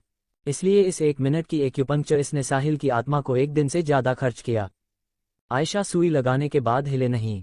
आधे घंटे बाद सुई निकाली जा सकती है। इस प्रक्रिया के दौरान आपको थोड़ी असहजता महसूस हो सकती है। डरे नहीं, यह एक सामान्य प्रतिक्रिया है, साहिल ने धीरे से कहा। इतनी जल्दी खत्म हो गया। अंजलि मेहता बहुत आश्चर्यचकित थी। मुझे कुछ भी महसूस क्यों नहीं हुआ, बस थोड़ा ठंडा लग रहा है। बिल्कुल दर्द नहीं हुआ। अंजलि मेहता ने पहले एक महिला चीनी चिकित्सक से एक्यूपंक्चर उपचार लिया था और वह प्रक्रिया काफी दर्दनाक थी। लेकिन साहिल के यहाँ उन्हें बिल्कुल भी दर्द महसूस नहीं हुआ। साहिल ने मुस्कुराते हुए समझाया, एक्यूपंक्चर की कई विधियां होती हैं। कुछ विधियां बहुत धीरे धीरे सुई लगाती हैं, इसलिए आपको दर्द महसूस होता है। लेकिन मेरी एक्यूपंक्चर विधि गति पर आधारित है। गति तेज होने से आपको स्वाभाविक रूप से दर्द महसूस नहीं होगा। ऐसा है? अंजलि मेहता ने मुस्कुराते हुए सिर हिलाया। फिर भी मुझे तुम्हारी विधि पसंद है। मुझे कुछ भी महसूस नहीं हुआ। ठीक है, हैं? साहिल एक पल के लिए स्तब्ध रह गया। फिर वह कड़वाहट से हंसा। ये कपूर आंटी इतनी अजीब क्यों है? मैं एक पुरुष हूँ। अगर यह वाकई तेज है और मुझे कुछ महसूस नहीं हुआ तो क्या ये खत्म नहीं हो गया? एक मतलब उसे अभी महसूस हुआ। कपूर आंटी आप अच्छे से आराम करें, आधे घंटे में सुई निकाल सकते हैं, उसने कहा। साहिल दरवाजे के पास अलमारी की ओर चला गया। साहिल तुम कहाँ जा रहे हो? क्या तुम जा रहे हो? अंजलि मेहता ने घबराते हुए पूछा। अब उनकी पीठ सुनहरी सुइयों से भरी हुई थी और अंजलि मेहता हिलने की हिम्मत नहीं कर रही थी। अगर साहिल भी चला गया तो उन्हें डर लगेगा। साहिल ने अलमारी से एक कंबल निकाला। आयशा मैं नहीं जा रहा, मैं आपको कंबल उड़ाने जा रहा हूं ताकि आपको ठंड ना लगे। दरअसल इतने गर्म दिन में कमरे में फिर निश्चित रूप से ठंड नहीं लगेगी। मुख्य रूप से अंजलि मेहता की अवस्था के कारण साहिल बहुत शर्मिंदा था। अंजलि मेहता ने सुई लगवाई थी, लेकिन साहिल हिम्मत नहीं कर पा रहा था, इसलिए उसने अंजलि मेहता को कंबल से ढक दिया। हाँ, साहिल का दिल वाकई नाजुक है। अंजलि मेहता ने साहिल की ओर देखा। उनके चेहरे पर एक अर्थपूर्ण मुस्कान थी और यह मुस्कान दिखा रही थी कि उन्हें समझ आ गया था कि क्या हो रहा है। ऐसा होना चाहिए। साहिल ने अजीब तरह से मुस्कुराया और अंजलि मेहता को कंबल ओढ़ा दिया। फिर बिस्तर के सिरे पर अलमारी पर बैठ गया। अंजलि मेहता की रखवाली करने लगा। साहिल बैठा था, अंजलि मेहता पेट के बल लेटी थी। दोनों बस एक दूसरे को ऐसे ही देख रहे थे। माहौल थोड़ा शर्मनाक था। वो कपूर आंटी अब आपको कैसा लग रहा है? साहिल ने शर्मिंदगी को तोड़ा। थोड़ा गर्म लग रहा है। अंजलि मेहता ने धीरे से जवाब दिया। ये सामान्य है। एक्यूपंक्चर एक्यूपॉइंट्स को उत्तेजित करता है और अगर चिपकने की मात्रा होती है तो इसका मतलब है कि इसका प्रभाव हो रहा है। साहिल ने समझाया। मेरा मतलब वह नहीं था। मेरा मतलब है कि कंबल के नीचे गर्मी लग रही है। अंजलि मेहता ने चेहरा लाल करते हुए कहा। ये सच था। इतने गर्म दिन में कमरे में एयर कंडीशनर नहीं चालू था और उन्हें अभी भी कंबल उड़ाया गया था। गर्मी ना लगे तो क्या हो? अंजलि मेहता के माथे पर पसीना था।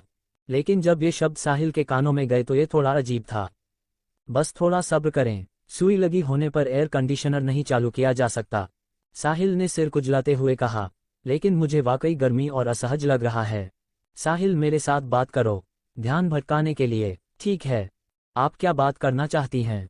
साहिल भी इस शर्मिंदगी को जल्दी से दूर करना चाहता था। चित्र अंजलि मेहता ने सोचा बात करते हैं कि तुम्हारी बड़ी बहन का क्या हाल है।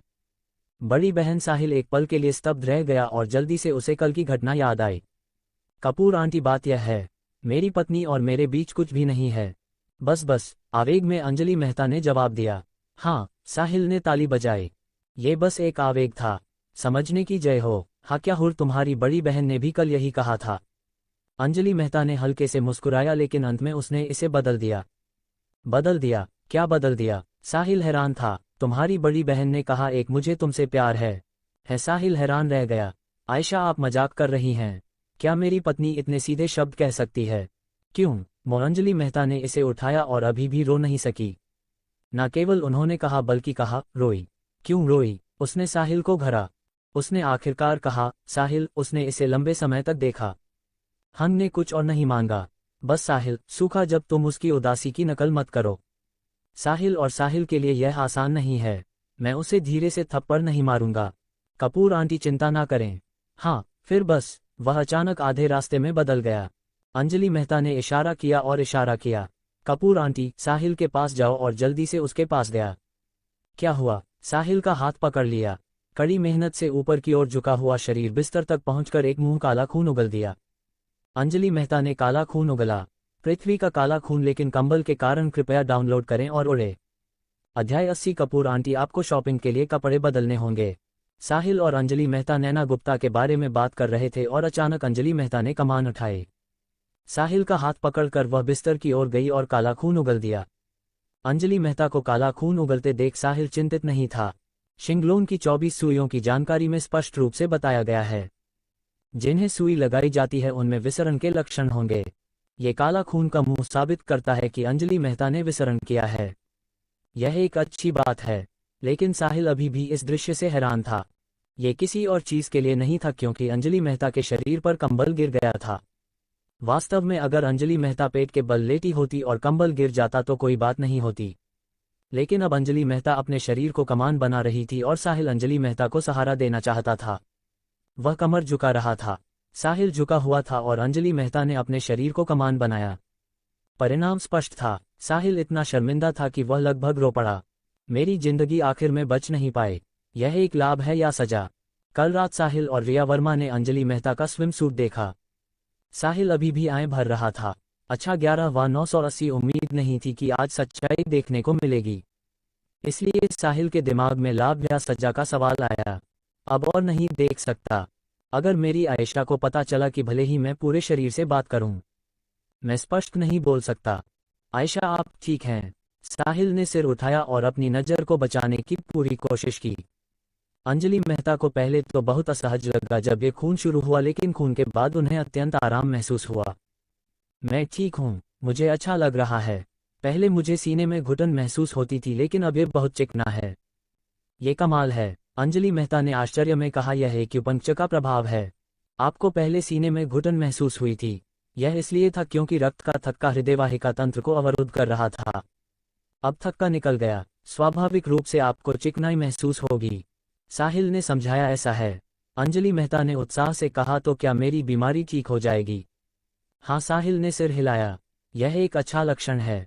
बेशक इसे एक बार में पूरी तरह ठीक करना असंभव है।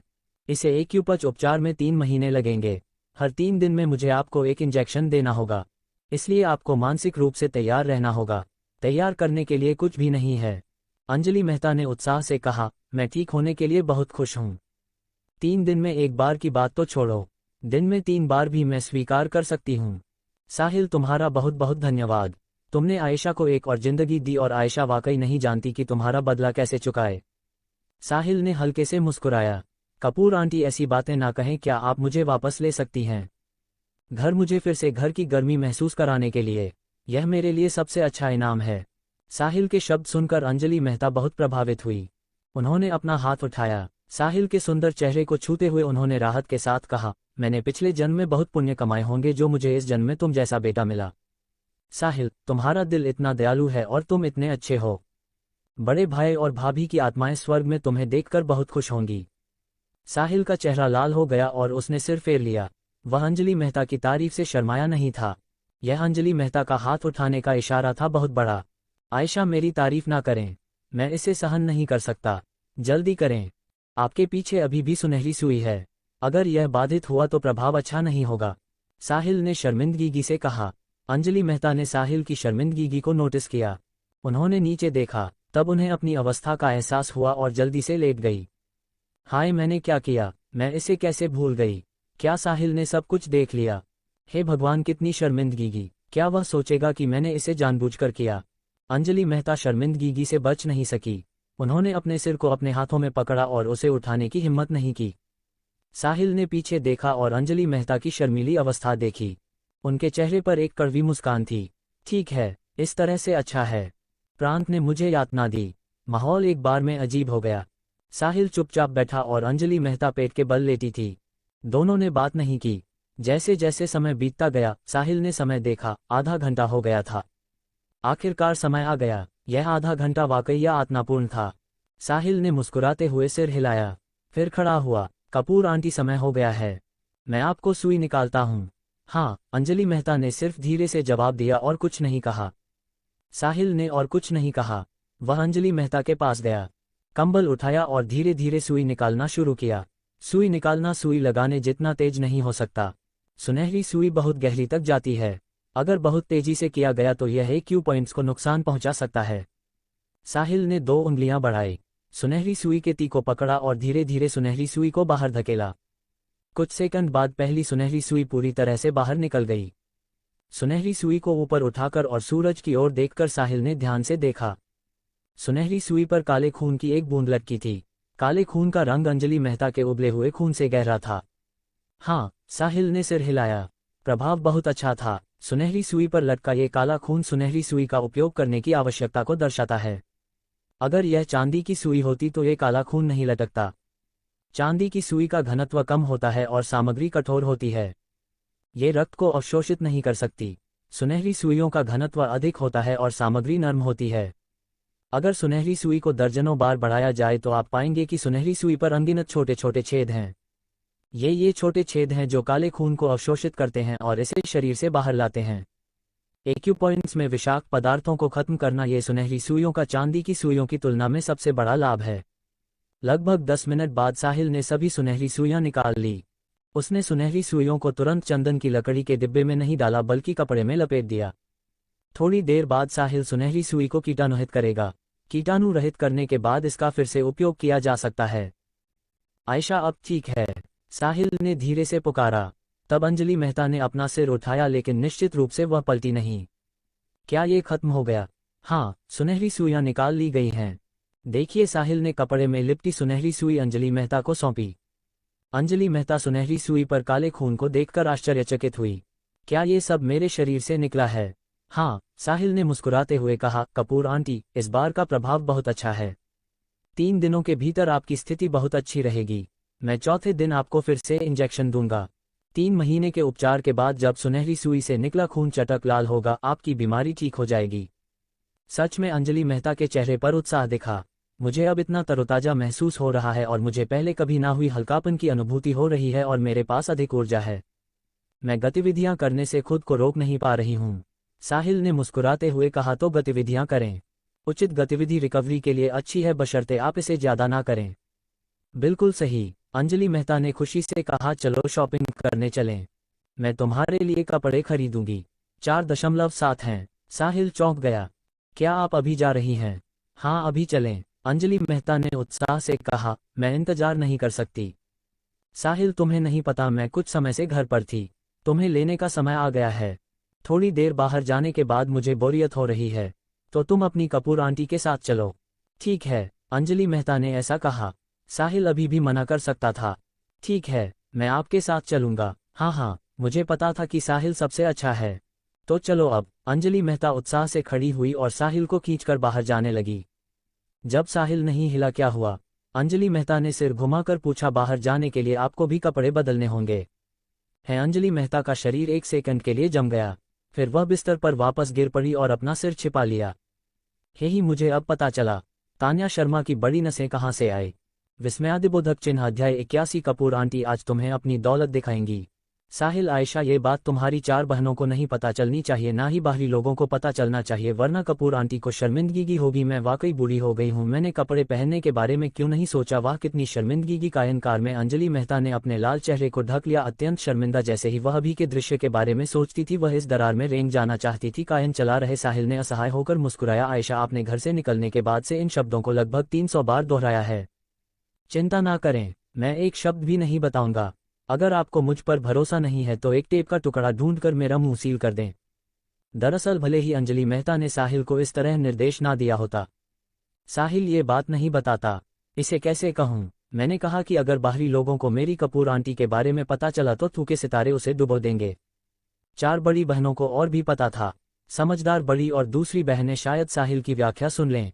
अगर नर्वस और आवेगी चौथी बहन को पता चला, क्या उसने आसमान नहीं पलट दिया होता? साहिल मूर्ख नहीं है, वह कैसे मजा ले सकता था? आयशा, आप आखिरकार थोड़ा आराम करने बाहर आई हैं। उन बातों के बारे में ना सोएं, खुश रहें, बाद में आपको मेरे लिए कपड़े चुनने होंगे, साहिल ने समझाया। 28। अंजलि मेहता ने कुछ गहरी सांसें ली और अपने हाथ नीचे किए। मैं अब इसके बारे में नहीं सोच सकती। मैं यहाँ आराम करने आई हूँ और अच्छा मूड रखना है। बिल्कुल सही, अच्छे मूड में रहना आपकी बीमारी के लिए भी अच्छा है, साहिल ने मुस्कुराते हुए कहा। इसलिए मैं अब नहीं चाहती। अंजलि मेहता ने कुछ और गहरी सांसें ली। साहिल, तुम वाकई नहीं बताओगे? साहिल आधे घंटे बाद साहिल पिनिकल प्लाजा के पार्किंग लॉट में गाड़ी चला गया। इस कमर्शियल बिल्डिंग में कुल 8 मंजिलें थी। ये बहुत भव्य और शानदार थी। इसमें कपड़े, आभूषण और ज्वेलरी थी। सब अंतर्राष्ट्रीय प्रसिद्ध ब्रांड थे। कार पार्क करने के बाद साहिल और अंजलि मेहता एक साथ कार से उतरे। साहिल ने सामने की कमर्शियल बिल्डिंग को देखा और संदेह के साथ कहा, कपूर आंटी, क्या कपूर एंटरप्राइजेज के तहत ऐसी ही कमर्शियल बिल्डिंग्स नहीं है? हम अपनी खुद की कमर्शियल बिल्डिंग्स में खर्च क्यों नहीं करना चाहते? तुम्हें समझ नहीं आया? अंजलि मेहता ने मुस्कुराते हुए कहा, अपनी खुद की कमर्शियल बिल्डिंग में जाना लेना कहलाता है, खपत नहीं। खपत क्या है? ये पैसे खर्च करने का आनंद अनुभव करना है।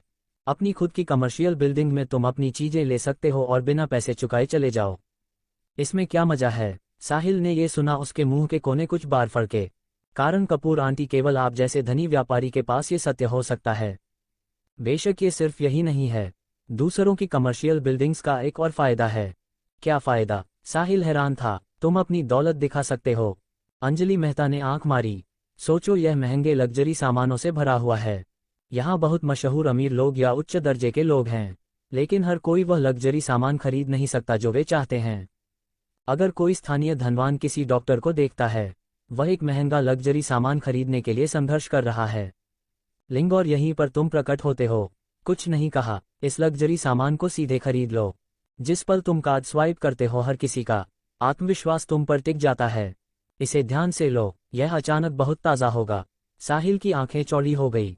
कपूर आंटी, क्या इसे आप दौलत दिखाना कहते हैं? इसे बदला लेना कहते हैं? क्या आपको डर नहीं है कि लोग आपको परेशान करेंगे? मुझे परेशान करें? अंजलि मेहता ने अपनी बोएं उठाई। तो हमें पहले देखना होगा कि क्या उनके पास वह योग्यता है। साहिल, पीछे देखो, पीछे देखो। साहिल ने संदेह के साथ सिर घुमाया। केवल 20 मीटर दूर देखा। एक ऑडी के पास 2 हटे बॉडीगार्ड खड़े थे। बॉडीगार्ड की नजरें हमेशा अंजलि मेहता और साहिल पर थी।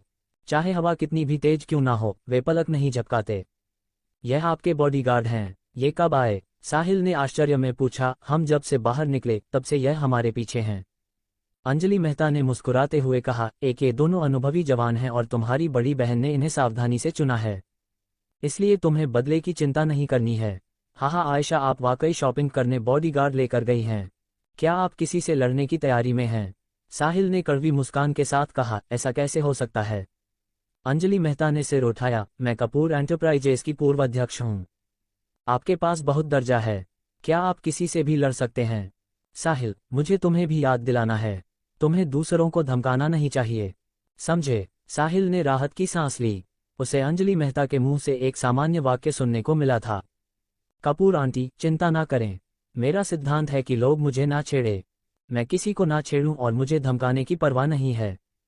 नहीं, तुमने मेरा मतलब समझा नहीं। अंजलि मेहता ने कहा, किसी को धमकाने से पहले तुम्हें पहले देखना होगा कि उसकी क्या हैसियत है। अगर हैसियत बहुत कम है तो उसे धमकाने की कोई कीमत नहीं है और इससे तुम्हारा पैसा खर्च होगा। पफ साहिल का खून लगभग निकल गया। कपूर आंटी का क्या मतलब है? क्या जिन्हें हम धमकाते हैं उन्हें पहले अपनी कीमत बढ़ानी होगी? आयशा, अगर कोई कम हैसियत वाला व्यक्ति कुछ ढूंढता है, क्या हम उसे नज़रअंदाज करते हैं? कम हैसियत वालों को कैसे नज़रअंदाज कर सकते हैं? उन्हें बॉडीगार्ड को सौंप दो। है, ठीक है, मैं मान गया। साहिल वाकई मान गया था। दौलत दिखाना एक विद्या है और तुम्हें बाद में पता चलेगा। आज चलो आयशा के साथ दौलत दिखाएं। चलो। अंजलि मेहता साहिल के पास गई और उसका हाथ पकड़ लिया। बिल्डिंग की ओर चलने लगी। हमेशा 20 मीटर की दूरी बनाए रखी। 20 मीटर क्यों? क्योंकि ये दूरी अंजलि मेहता और साहिल को परेशान नहीं करेगी। इसके अलावा अगर कोई आपात स्थिति हो वे एक पल में पहुंच सकते हैं। अंजलि मेहता ने साहिल को कमर्शियल बिल्डिंग में ले लिया। दोनों की हरकतें बहुत करीबी थी और अगर आप सिर्फ उनकी उपस्थिति देखें तो दोनों अंतरंग प्रेमियों की तरह लगते थे। बिल्डिंग में चलते समय इसने बहुत सारी ईर्ष्यालु नजरें भी आकर्षित की। वाह, वह बहुत अच्छा है। मुझे लगता है कि वह टीवी पर उन छोटे ताज़ा माँ से ज़्यादा सुंदर है। मुझे लगता है कि मुझे प्यार हो गया है। मैं उसे पीछा करना चाहता हूँ। मुझे उसका संपर्क विवरण चाहिए। हे भगवान, क्या उसने मुझे देखा? मुझे दिलचस्पी है। लोग अंधे नहीं हैं, वे तुम्हें कैसे देख सकते हैं? कोलन पास के लोगों की प्रशंसा सुनकर साहिल को कुछ नहीं लगा। वह अपने आप आगे बढ़ता गया। ऐसा लगता है कि तुम बहुत लोकप्रिय हो। ठीक है, साहिल ने नार्सिसिस्टिक तरीके से इसे हिलाया। हाँ, तुम्हें सलाह देती हूँ कि बहुत खुश ना हो। तुम्हारी मुसीबतें थोड़ी देर में आएंगी। अंजलि मेहता ने साहिल को आंख मारी। मुसीबत? क्या मुसीबत? साहिल हैरान था। अंजलि मेहता के जवाब देने से पहले इस समय एक लंबी महिला जिसने काले हिप्स पहनी थी, जिसमें जिंक की भावना थी, एक खूबसूरत महिला को चुना और वह साहिल के सामने आकर खड़ी हो गई। हैंडसम, कृपया अपना संपर्क विवरण दें। लंबी और पतली महिला ने अपनी कमर पकड़ी, अपनी गर्वित आकृति दिखाए और अपनी बाएं हाथ की छोटी उंगली से अपने कपड़े खींचे। सी घेर लिया और पुकारा। साहिल स्तब्ध रह गया। उसने सिर घुमाकर अंजलि मेहता को देखा और एक पूछताछ भरी नजर दी। अंजलि मेहता ने हल्के से मुस्कुराया और एक लंबी और पतली सुंदरता को अपनी आंखों से थप्पड़ मारा। कपड़े 1 लाख रुपए से कम के हैं और बैग 3 लाख रुपए से कम का है। जूते केवल कुछ 1000 रुपए सस्ते हैं। आंखें खुली हैं। सी घेरा भरा हुआ है और कुल्हों में सिलिकॉन है। तुम जैसे मैं अभी भी अपने साहिल को ढूंढने की सोच रही हूँ। आगे बढ़ो। तुम लंबी और पतली सुंदरता का चेहरा राख हो गया और उसकी अभिव्यक्ति से पता चला कि अंजलि मेहता ने सही कहा था। साहिल स्तब्ध रह गया। क्या हो रहा है? इस समय अंजलि मेहता ने फुसफुसाया। घबराओ मत, यह एक हाई लड़की है। हाई एंड लड़की? साहिल ने कड़वाहट से मुस्कुराया। यह क्या है? मैं high and luxury shopping mall से नहीं आ रहा। मुझे ऐसी व्यक्ति से कैसे मिल सकता हूँ? मैं गलत सेट में चला गया। अध्याय 82 लाखों का डिस्पोजेबल सूट। इसे कहते हैं लग्जरी ज्वेलरी। अंजलि मेहता की मजबूत गति के तहत लंबी और पतली सुंदरता निराश होकर चली गई। हालांकि यह लंबी सुंदरता अंजलि मेहता से छोटी थी, लेकिन स्वभाव, उपस्थिति और आकृति के मामले में वह अंजलि मेहता से पूरी तरह कुचल गई थी। ये कहा जा सकता है कि लंबी और पतली सुंदरता पूरी तरह से असफल रही। सबसे महत्वपूर्ण है अंजलि मेहता का आभामंडल। कपूर एंटरप्राइजेस की पूर्व अध्यक्ष के रूप में अंजलि मेहता का आभामंडल अत्यंत शक्तिशाली है। लंबी सुंदरियों जैसे लोग इसके साथ कैसे मुकाबला कर सकते हैं? चलो। अंजलि मेहता ने लंबी और पतली सुंदरता से निपटने के बाद साहिल का हाथ पकड़ा। धीरे धीरे आगे बढ़ी। साहिल अभी भी गैंगबैंग घटना के बारे में सोच रहा था। उसने अंजलि मेहता को देखा और धीरे से पूछा, कपूर आंटी, आपने जो अभी कहा वह सच था या झूठ? क्या वह महिला वाकई एक हायंग लड़की थी? अंजलि मेहता ने हल्के से मुस्कुराया और समझाया, साहिल, तुमने अभी तक कुलीन वर्ग को वास्तव में नहीं छुआ है, इसलिए तुम्हें आश्चर्य हो रहा है। जब तुम वास्तव में संपर्क में आओगे तब तुम्हें पता चलेगा कि इस वर्ग के लोगों के क्या गुण हैं। साहिल ने ये सुना। उसने अपनी बाहें सिकुड़ी। वह आयशा के कहने का मतलब कैसे समझ सकता था? कुलीन वर्ग क्या? अंजलि मेहता का हाथ हल्के से बल लगाया और फिर उसने अपनी ठुड्डी उठाई। साहिल ने अंजलि मेहता की दिशा का पालन किया और देखा कि उनके सामने 7 या 8 अच्छे कपड़े पहने हुए महिलाएं थीं। उन्हें देखो, उनकी उम्र कितनी है? अंजलि मेहता ने पूछा। साहिल ने कुछ लड़कियों पर नजर डाली। वे केवल 20 के दशक में थी। कपूर आंटी, आप ये किस लिए कर रही हैं? 20 के दशक की लड़कियां ऐसी हाई एंड कमर्शियल बिल्डिंग्स में आ जा सकती हैं? क्या लगता है इसका कारण है? भले ही वे सोने की चम्मच लेकर पैदा हुई हो, वे सभी तो नहीं हो सकती। अंजलि मेहता के शब्द सुनकर साहिल को कुछ समझ में आया। कपूर आंटी, आपका मतलब है वे सभी पोषित हैं? साहिल वाकई स्मार्ट है। अंजलि मेहता ने मुस्कुराते हुए कहा, इस शॉपिंग मॉल में 80% युवा महिलाएं या तो पोषित हैं या छोटी तीसरी, वरना उनके पास यहां आने जाने के लिए पैसे कहां से होंगे? दरअसल सिर्फ यहां नहीं, कई हाई एंड अवसरों पर ऐसी महिलाओं का अस्तित्व होता है। ये पोषित महिलाएं यहां आती हैं, यह अपनी खुद की घमंड को संतुष्ट करने के लिए है और दूसरा है मजा लेने के लिए, तथाकथित मजा। ये बस एक हैंडसम लड़के को देखना है, एक एक करके, एक रात का स्टैंड या कुछ और। साहिल ने आश्चर्य से पलकें झपकाए। क्या यह इतना पागलपन है? इसे पागलपन नहीं कहते, ये सिर्फ एक तरह की बदले की मानसिकता है। वे स्वाभाविक रूप से अपने बटुए से दूसरों को पोषित कर सकती हैं क्योंकि उनके पास पैसा है। अंजलि मेहता, आज का कहानी का सफर यहीं समाप्त होता है। मिलते हैं अगले एपिसोड में नए कारनामों के साथ। तब तक चैनल को सब्सक्राइब करें और कहानी अच्छी लगे तो लाइक शेयर करना ना भूलें। अपनी खूबसूरत आंखों को संकुचित करते हुए सोनाली पाठक ने मुस्कुराकर कहा, तो मैंने कहा था ना कि वे हंग लड़कियां हैं। हाँ, तुम बिल्कुल सही कह रही हो। आदित्य शर्मा ने मुस्कुराते हुए सिर हिलाया। वास्तव में इस सामाजिक घटना के बारे में आदित्य शर्मा को भी कुछ पता था। इस तरह की चीजें उनके विश्वविद्यालय में अक्सर होती थी। हर दिन कक्षाओं के बाद विश्वविद्यालय के सामने तरह तरह की लग्जरी कारें खड़ी होती थी। कारों पर रेड बुल, ब्लैक टी जैसे ड्रिंक्स रखे होते थे। अगर कोई महिला छात्रा वहां जाकर ड्रिंक लेती और कार का मालिक उस छात्रा से संतुष्ट होता तो उसे कार में बिठाकर ले जाता। ले जाने के बाद पैरों के अंगूठों से भी समझ आ जाता था कि क्या होगा। अब अंजलि मेहता ने जो कहा वह विश्वविद्यालय के प्रवेश द्वार पर ड्रिंक्स खरीदने जैसा ही था, बस यहाँ सब कुछ बहुत अधिक अपस्केल था। कपूर आंटी, आप कैसे पहचानती हैं कि यह महिलाएं कौन हैं? आदित्य शर्मा ने पूछा। पहचानने की जरूरत नहीं, अंजलि मेहता हंसी। मुझे नहीं पता। आमतौर पर उस शक्ल में आदित्य शर्मा चौंक गया। इतना कैजुअल? हाँ, यह उतना जटिल नहीं जितना तुम सोच रहे हो। कुछ महिलाओं को तुम उनकी गंध से बता सकते हो। गंध? कैसी गंध? मछली जैसी। अंजलि मेहता वह शब्द कहना चाहती थी, लेकिन अपनी पहचान को ध्यान में रखते हुए उसने मछली जैसा शब्द इस्तेमाल किया। आदित्य शर्मा को नेचुरली समझ आ गया कि अंजलि मेहता का मतलब क्या था। वह कड़वाहट से मुस्कुराया और सिर हिलाया। ठीक है, तुम भविष्य में इन चीजों को समझ जाओगे।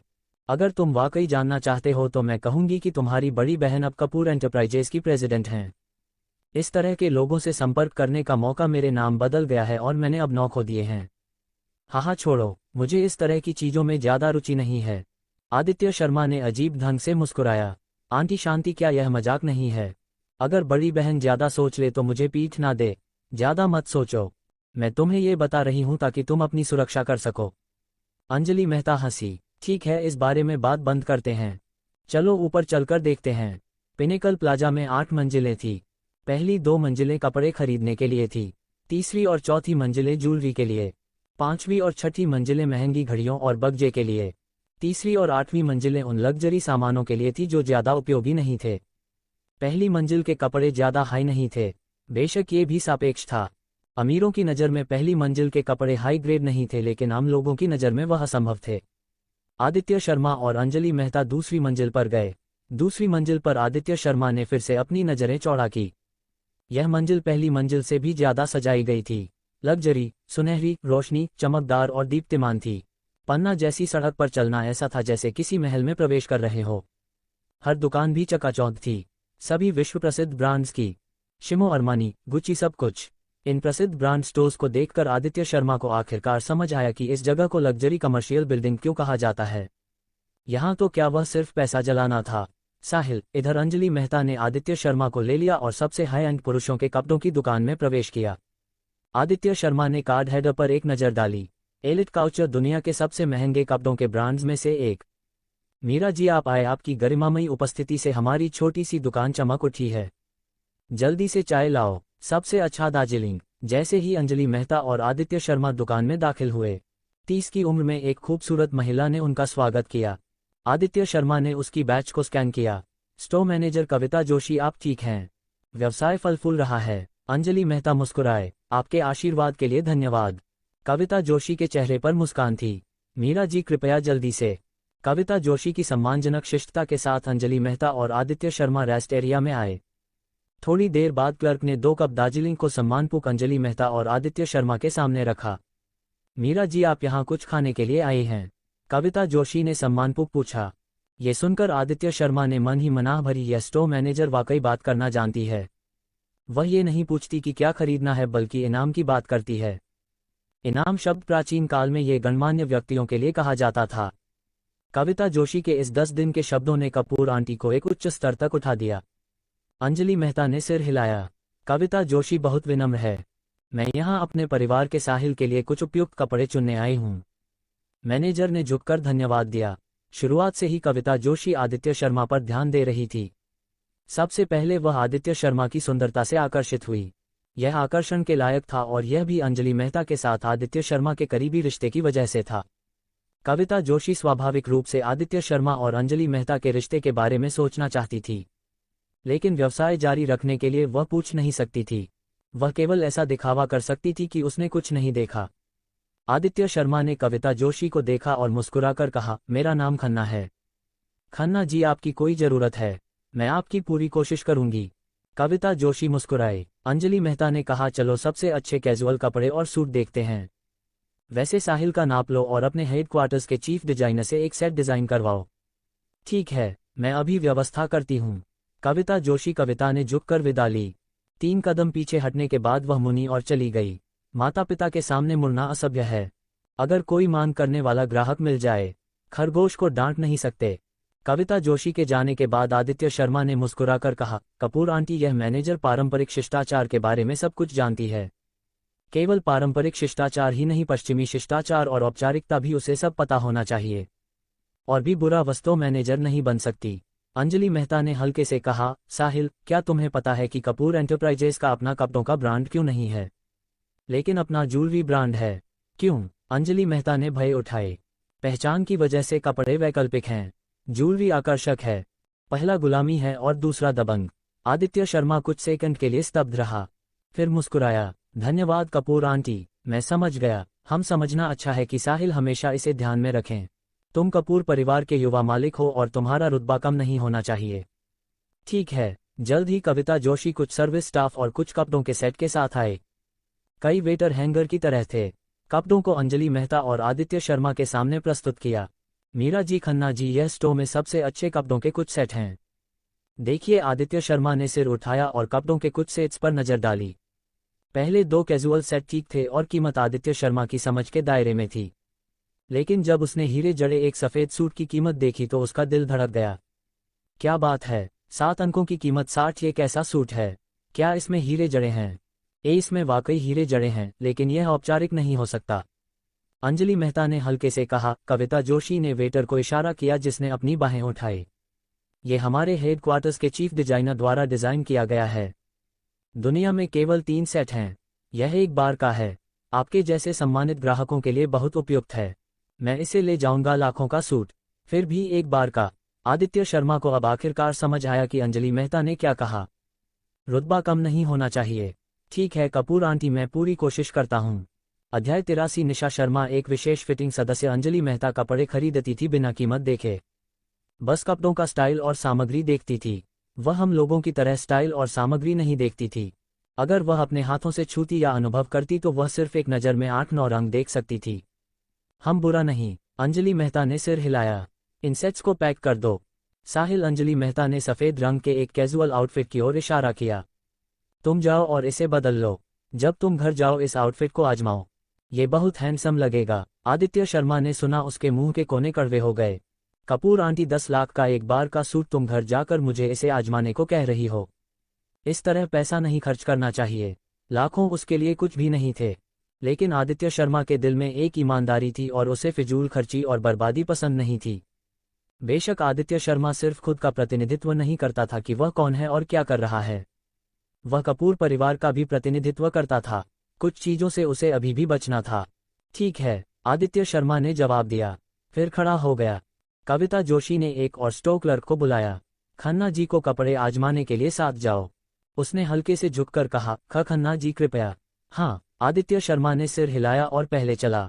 क्लर्क ने 2 कदम लिए, आदित्य शर्मा को रास्ता दिखाया। कपड़ों के साथ एक और क्लर्क पीछे चला। फिटिंग रूम के दरवाजे पर पहुंचे। क्लर्क ने दूसरे क्लर्क से कपड़े लिए, फिर दरवाजा खोला। खन्ना जी कृपया, आदित्य शर्मा ने सिर हिलाया और फिटिंग रूम में चला गया। यह अच्छी तरह से सजाया गया था। हर तरह का फर्नीचर मौजूद था। कई दर्पण भी थे। ये लेआउट एक ड्रेसिंग रूम और लाउंज की तरह था। अंतर ये था कि कुछ दर्पणों पर नाम था। क्या ये दुनिया का सबसे महंगा ब्रांड है? फिटिंग रूम औसत व्यक्ति के बेडरूम से बड़ा था। खन्ना जी, क्या आप अब बदलना चाहेंगे? क्लर्क ने सम्मानपूर्वक पूछा। आदित्य शर्मा ने कपड़े लेने के लिए हाथ बढ़ाया। क्लर्क एक पल के लिए स्तब्ध रह गया, लेकिन फिर भी उसने कपड़े आदित्य शर्मा को दे दिए। आदित्य शर्मा ने कपड़े लिए, उन्हें हैंगर पर टांगा और बदलने की तैयारी की। लेकिन इस समय उसने देखा कि क्लर्क नहीं गया था और वह बहुत हैरान था।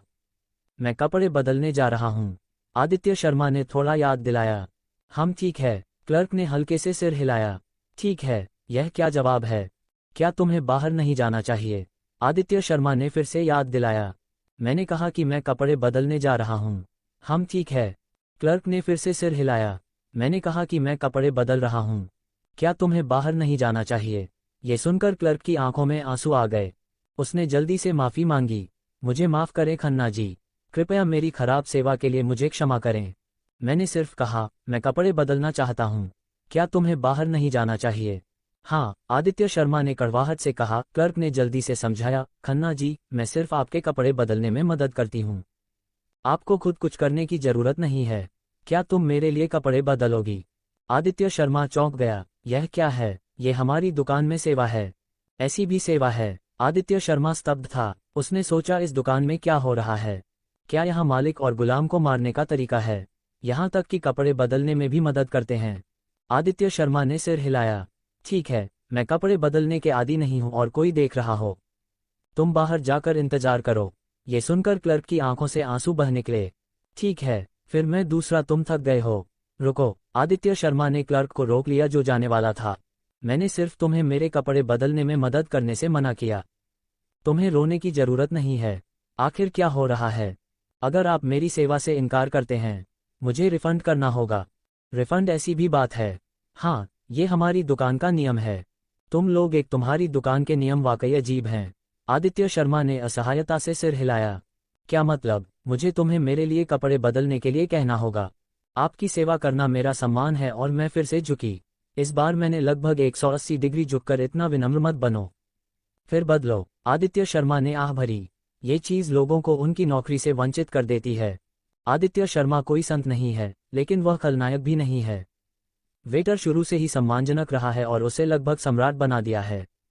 वह कैसे लोगों को उनकी नौकरी से वंचित कर सकता है? मुस्कान के लिए धन्यवाद। वह जल्दी से आए और आदित्य शर्मा के कपड़े बदलने में मदद की। क्लर्क को उसकी सेवा करते देख आदित्य शर्मा बहुत असहज था। इस असहजता को कम करने के लिए उसने क्लर्क के साथ चैट शुरू की।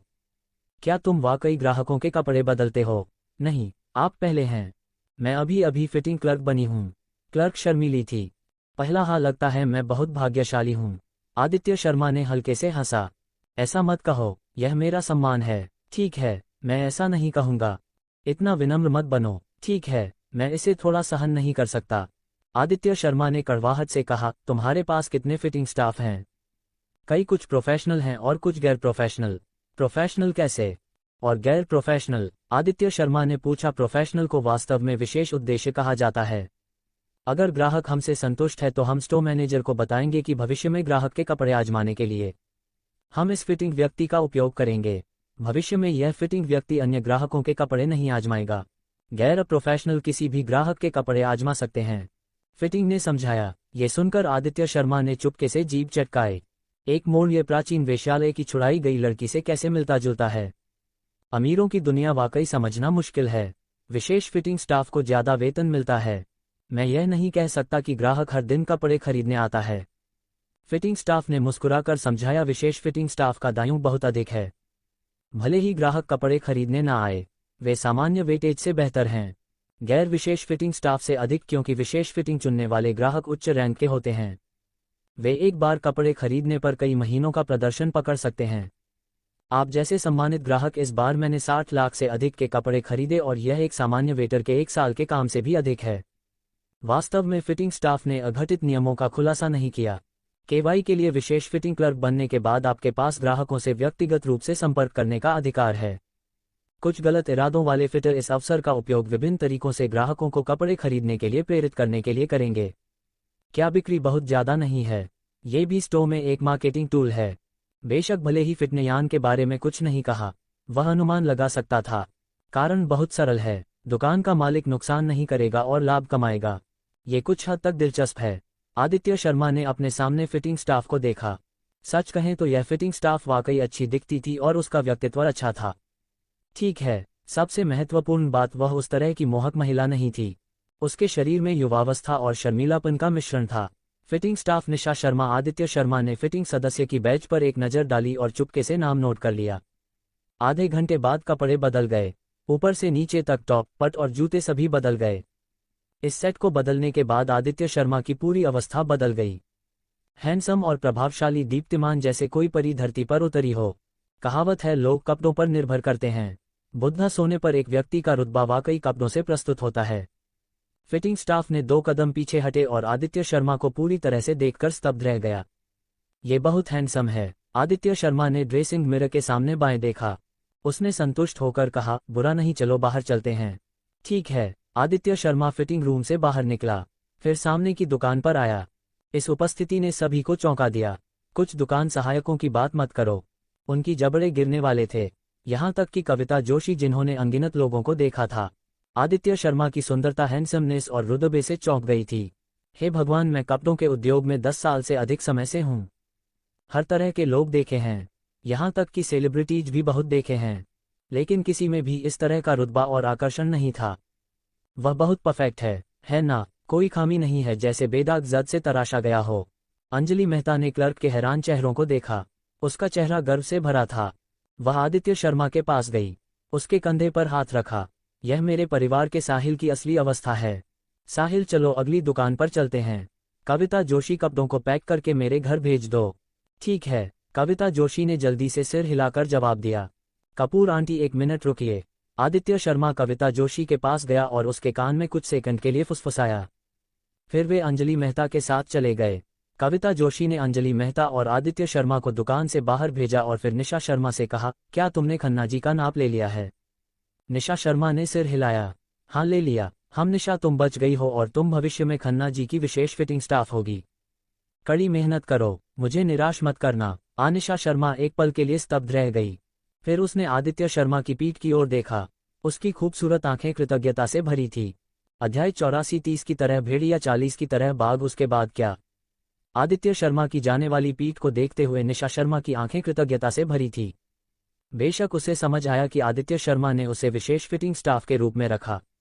ये सिर्फ एक दयालु विचार था, उसके लिए कोई विचार नहीं, लेकिन ये दयालु विचार भी उसके लिए कृतज्ञ होने के लिए पर्याप्त था। जिस क्षण निशा शर्मा फिटिंग स्टाफ बनी, उसे अपनी स्थिति समझ आ गई। एक फिटिंग स्टाफ के रूप में उसे हर तरह के ग्राहकों का सामना करना पड़ता था, लेकिन हर ग्राहक आदित्य शर्मा की तरह नहीं था जो उसका सम्मान करना जानता था। निशा शर्मा ने एक बार एक प्रसिद्ध सीनियर को फिटिंग रूम में ग्राहकों द्वारा परेशान या उल्लंघन करते देखा था। अगर निशा शर्मा आज साहिल से नहीं मिली होती तो वे सीनियर्स उसकी नियति होती। इसलिए आदित्य शर्मा की दया उसके जीवन को बदलने के बराबर थी। वह कृतज्ञ कैसे नहीं हो सकती थी? धन्यवाद खन्ना जी, मैं भविष्य में आपकी अच्छी तरह से सेवा करूंगी ताकि आपकी दया का बदला दे सकूं। आप मुझसे जो भी करने को कहेंगे मैं खुशी खुशी स्वीकार करूंगी, जिसमें शामिल है। ये सोचकर निशा शर्मा का चेहरा लाल हो गया और उसकी भी शर्मीली हो गई। वह छोटी लड़की ठीक है, पहली नज़र में लगता है कि वह अभी अभी समाज में आई है। साहिल, तुम्हारी नज़र अच्छी है। अंजलि मेहता ने आदित्य शर्मा की बाह पकड़ी, मुस्कुराए, उसका सिर कुचलाया। मैं बस सोचता हूं कि वह बहुत मासूम है। मैं सिर्फ उसकी मदद करना चाहता था, मेरे पास कोई और विचार नहीं है। हाँ कपूर आंटी, तुम्हें नहीं जानती, मेरे परिवार का साहिल दयालु है।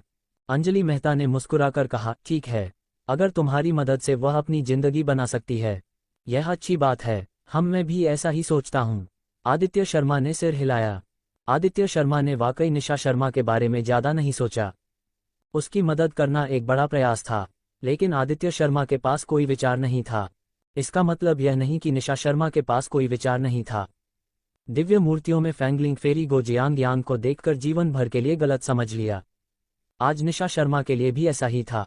आदित्य शर्मा जैसे शानदार और उत्कृष्ट पुरुष को देखकर निशा शर्मा स्वाभाविक रूप से दूसरों से प्रभावित नहीं होगी। साहिल, तीसरी और चौथी मंजिलें ज्वेलरी की है, क्या तुम्हें पसंद है?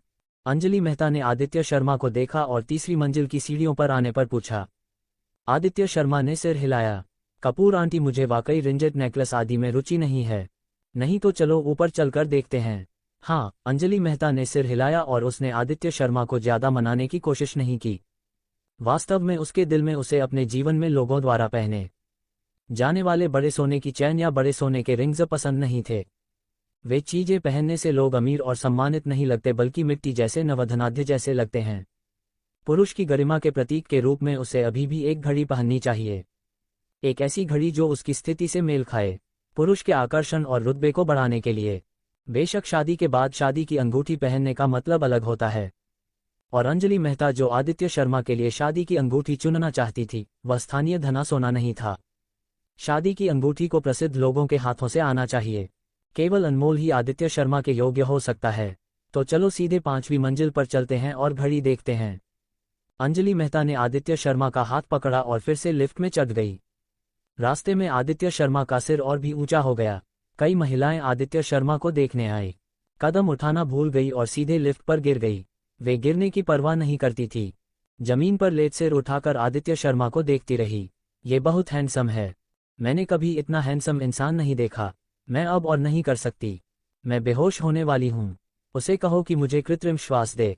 क्या तुम गिरकर मूर्ख हो गई हो? भले ही तुम कमरे में मर जाओ, लोग तुम्हें नशे में नहीं छोड़ेंगे। अगर मैं उसके साथ एक रात बिता सकूं तो मैं अपनी 10 साल की जिंदगी इसके लिए दे दूंगी। मैं ये सब गंभीरता से कह रही हूं। क्या वह वाकई निम्फो है? तुम इस तरह मर गई। लंबी और पतली महिलाओं के पिछले अनुभव के साथ आदित्य शर्मा इन शब्दों के प्रतिरक्षित था। वह सीधा खड़ा हुआ, आगे बढ़ा, उच्च ठंडा रुतबा पूरी तरह से प्रकट हुआ। अंजलि मेहता ने आदित्य शर्मा को देखा जिसका रुतबा आसमान छू रहा था। उसने मुस्कुराकर कहा, मेरे परिवार का साहिल वाकई और अधिक आकर्षक होता जा रहा है। ये लोगों को मोहित कर सकता है। हाहा, कपूर आंटी ने मुझे अच्छा सिखाया। हम तुम्हारा मुंह वाकई मीठा है। कपूर आंटी तुम्हारे लिए एक और प्रसिद्ध घड़ी चुनेगी, तुम्हारा रुतबा अपने चरम पर पहुंच जाएगा। अंजलि मेहता ने आदित्य शर्मा को एक प्रसिद्ध घड़ी की दुकान में ले लिया। चकाचौंध कार्ड है, टाइमलेस ट्रेजर्स, दुनिया की सबसे महंगी घड़ी। मीरा जी, कौन सी महंगी हवा आपको यहाँ लाए? जल्दी से बॉस मीरा के लिए चाय लाओ। बॉस मीरा को सबसे ज्यादा वेस्टलेक लॉन्गजिंग पीना पसंद है। एक 40 साल की महिला व्यावसायिक पोशाक में चेहरे पर वसंत की हवा के साथ स्वागत करने आई। वह स्टोर की मैनेजर थी। उपनाम नायर। दीपक नायर बहुत विनम्र है। मैं आज अपने परिवार के साहिल के लिए एक घड़ी चुनने आई हूँ। कोई हाई एंड सामान है? अंजलि मेहता ने मुस्कुराकर कहा, टाइमलेस ट्रेजर्स में हाई एंड उत्पाद ढूंढना ये सामान्य अमीर लोग नहीं कर सकते। हाँ, स्टोर में एक सीमित संस्करण भी है। क्या आप इसे अपनी हथेली में देखना चाहेंगी? हाँ, ठीक है मीरा जी, कृपया अगर यह घड़ी आपकी हथेली में देखी जाए तो इसकी कीमत बढ़ जाएगी।